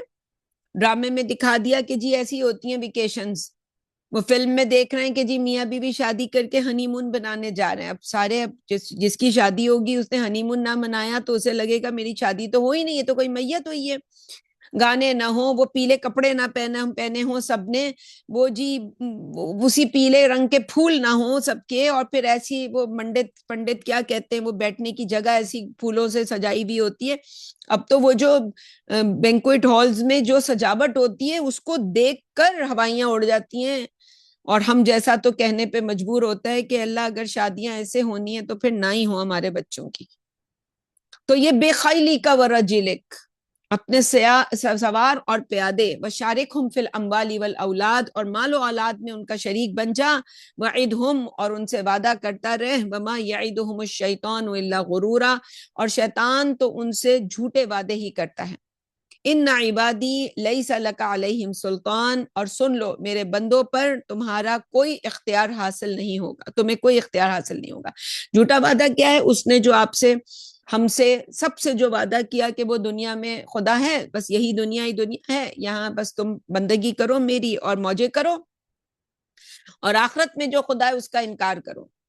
اللہ تو دنیا چاہتا ہے ہم دنیا میں چھوٹی زندگی میں ہم مشکل اٹھا لیں تاکہ ایٹرنل زندگی میں، ہم ہمیشہ رہنے والی زندگی میں ہم آسانیوں والی زندگی گزاریں۔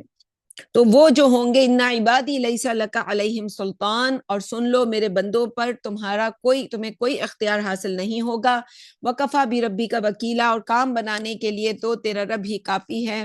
ربکم الذی یزجی لکم الفلک فی البحر، تمہارا رب ہی تو ہے جو تمہارے لیے سمندر میں کشتیاں چلاتا ہے، لتبتغوا من فضلی، تاکہ تم اس کے فضل میں سے اپنا حصہ تلاش کرو، انہ کان بکم رحیما، یقیناً وہ تم پر بڑا مہربان ہے۔ وَإِذَا مَسَّكُمُ الضُّرُّ فِي الْبَحْرِ، اور جب سمندر میں تمہیں کوئی تکلیف پہنچتی ہے، ضَلَّ مَن تَدْعُونَ إِلَّا إِيَّاهُ، تو جن کو تم پکارتے ہو وہ سب تمہیں چھوڑ جاتے ہیں سوائے ایک اللہ کے۔ فَلَمَّا نَجَّاكُمْ إِلَى الْبَرِّ أَعْرَضْتُمْ، لیکن جب وہ تمہیں بچا کر خشکی پر لے آتا ہے تو تم پھر منہ موڑ لیتے ہو۔ وَكَانَ الْإِنسَانُ كَفُورًا، اور انسان تو ہے ہی ناشکرا۔ أَفَأَمِنْتُمْ أَنْ يَخْسِفَ بِكُمْ جَانِبَ الْبَرِّ، کیا اب تم اس سے نچنت ہو گئے ہو کہ اللہ خشکی پر ہی تمہیں زمین میں دھنسا دے، او یرسل علیکم حاسبا، یا تم پر پتھر برسانے والی ہوا بھیج دے، ثم لا تجدوا لکم وکیلا، اور اس حال میں تم کسی کو اپنا کارساز نہ پاؤ گے۔ ام امنتم ان یعیدکم فیہ تارۃ اخری، کیا تم اس سے نچنت ہو گئے ہو کہ وہ پھر تمہیں اسی سمندر میں دوبارہ لے جائے، فیرسل علیکم قاصفا من الریح، اور پھر تم پر ہوا کا زوردار جھونکا بھیج دے، فیغرقکم بما کفرتم، اور تمہیں تمہاری ناشکری کی وجہ سے غرق کر دے، ثم لا تجدوا لکم علینا بہ تبیعا، پھر تم کسی کو نہ پاؤ جو اس کے لیے ہم پر دعویٰ کریں۔ وَلَقَدْ كَرَّمْنَا بَنِي آدم، اور ہم نے آدم کی اولاد کو عزت بخشی، وَحَمَلْنَاهُمْ فِي الْبَرِّ وَالْبَحْرِ، اور ان کو ہم نے خشکی اور سمندر میں سواریاں عطا کیں، وَرَزَقْنَاهُمْ مِنَ الطَّيِّبَاتِ، اور انہیں پاک چیزوں میں سے رزق عطا فرمایا، وَفَضَّلْنَاهُمْ عَلَى كَثِيرٍ مِّمَّنْ خَلَقْنَا تَفْضِيلًا، اور اپنی مخلوقات میں سے بہت سوں پر اپنی فضیلت عطا بہت سوں پر انہیں فضیلت عطا فرمائی۔ یہیں تک رکھتے ہیں آج کے درس کو، انشاءاللہ آگے سے کل گفتگو ہوگی۔ اللہم صلی علی سیدنا محمد وعلی آل سیدنا محمد کما صلیت علی ابراہیم وعلی آل ابراہیم انک حمید مجید۔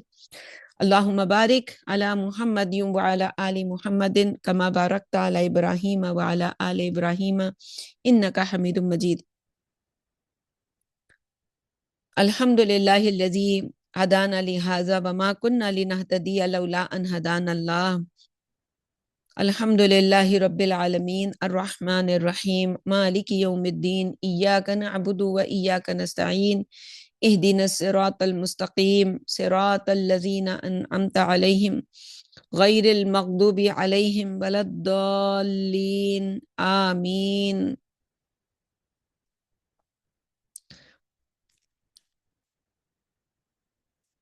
اللہم صلی علی سیدنا محمد وعلی آل سیدنا محمد کما صلیت علی ابراہیم وعلی آل ابراہیم انک حمید مجید۔ اللہم بارک علی محمد وعلی آل محمد کما بارکت علی ابراہیم وعلی آل ابراہیم انک حمید مجید۔ آمین برحمتک یا ارحم الراحمین۔ سبحان ربک رب العزت عما یصفون وسلام علی المرسلین والحمد للہ رب العالمین۔ حق لا الہ الا اللہ محمد رسول اللہ صلی اللہ علیہ وسلم۔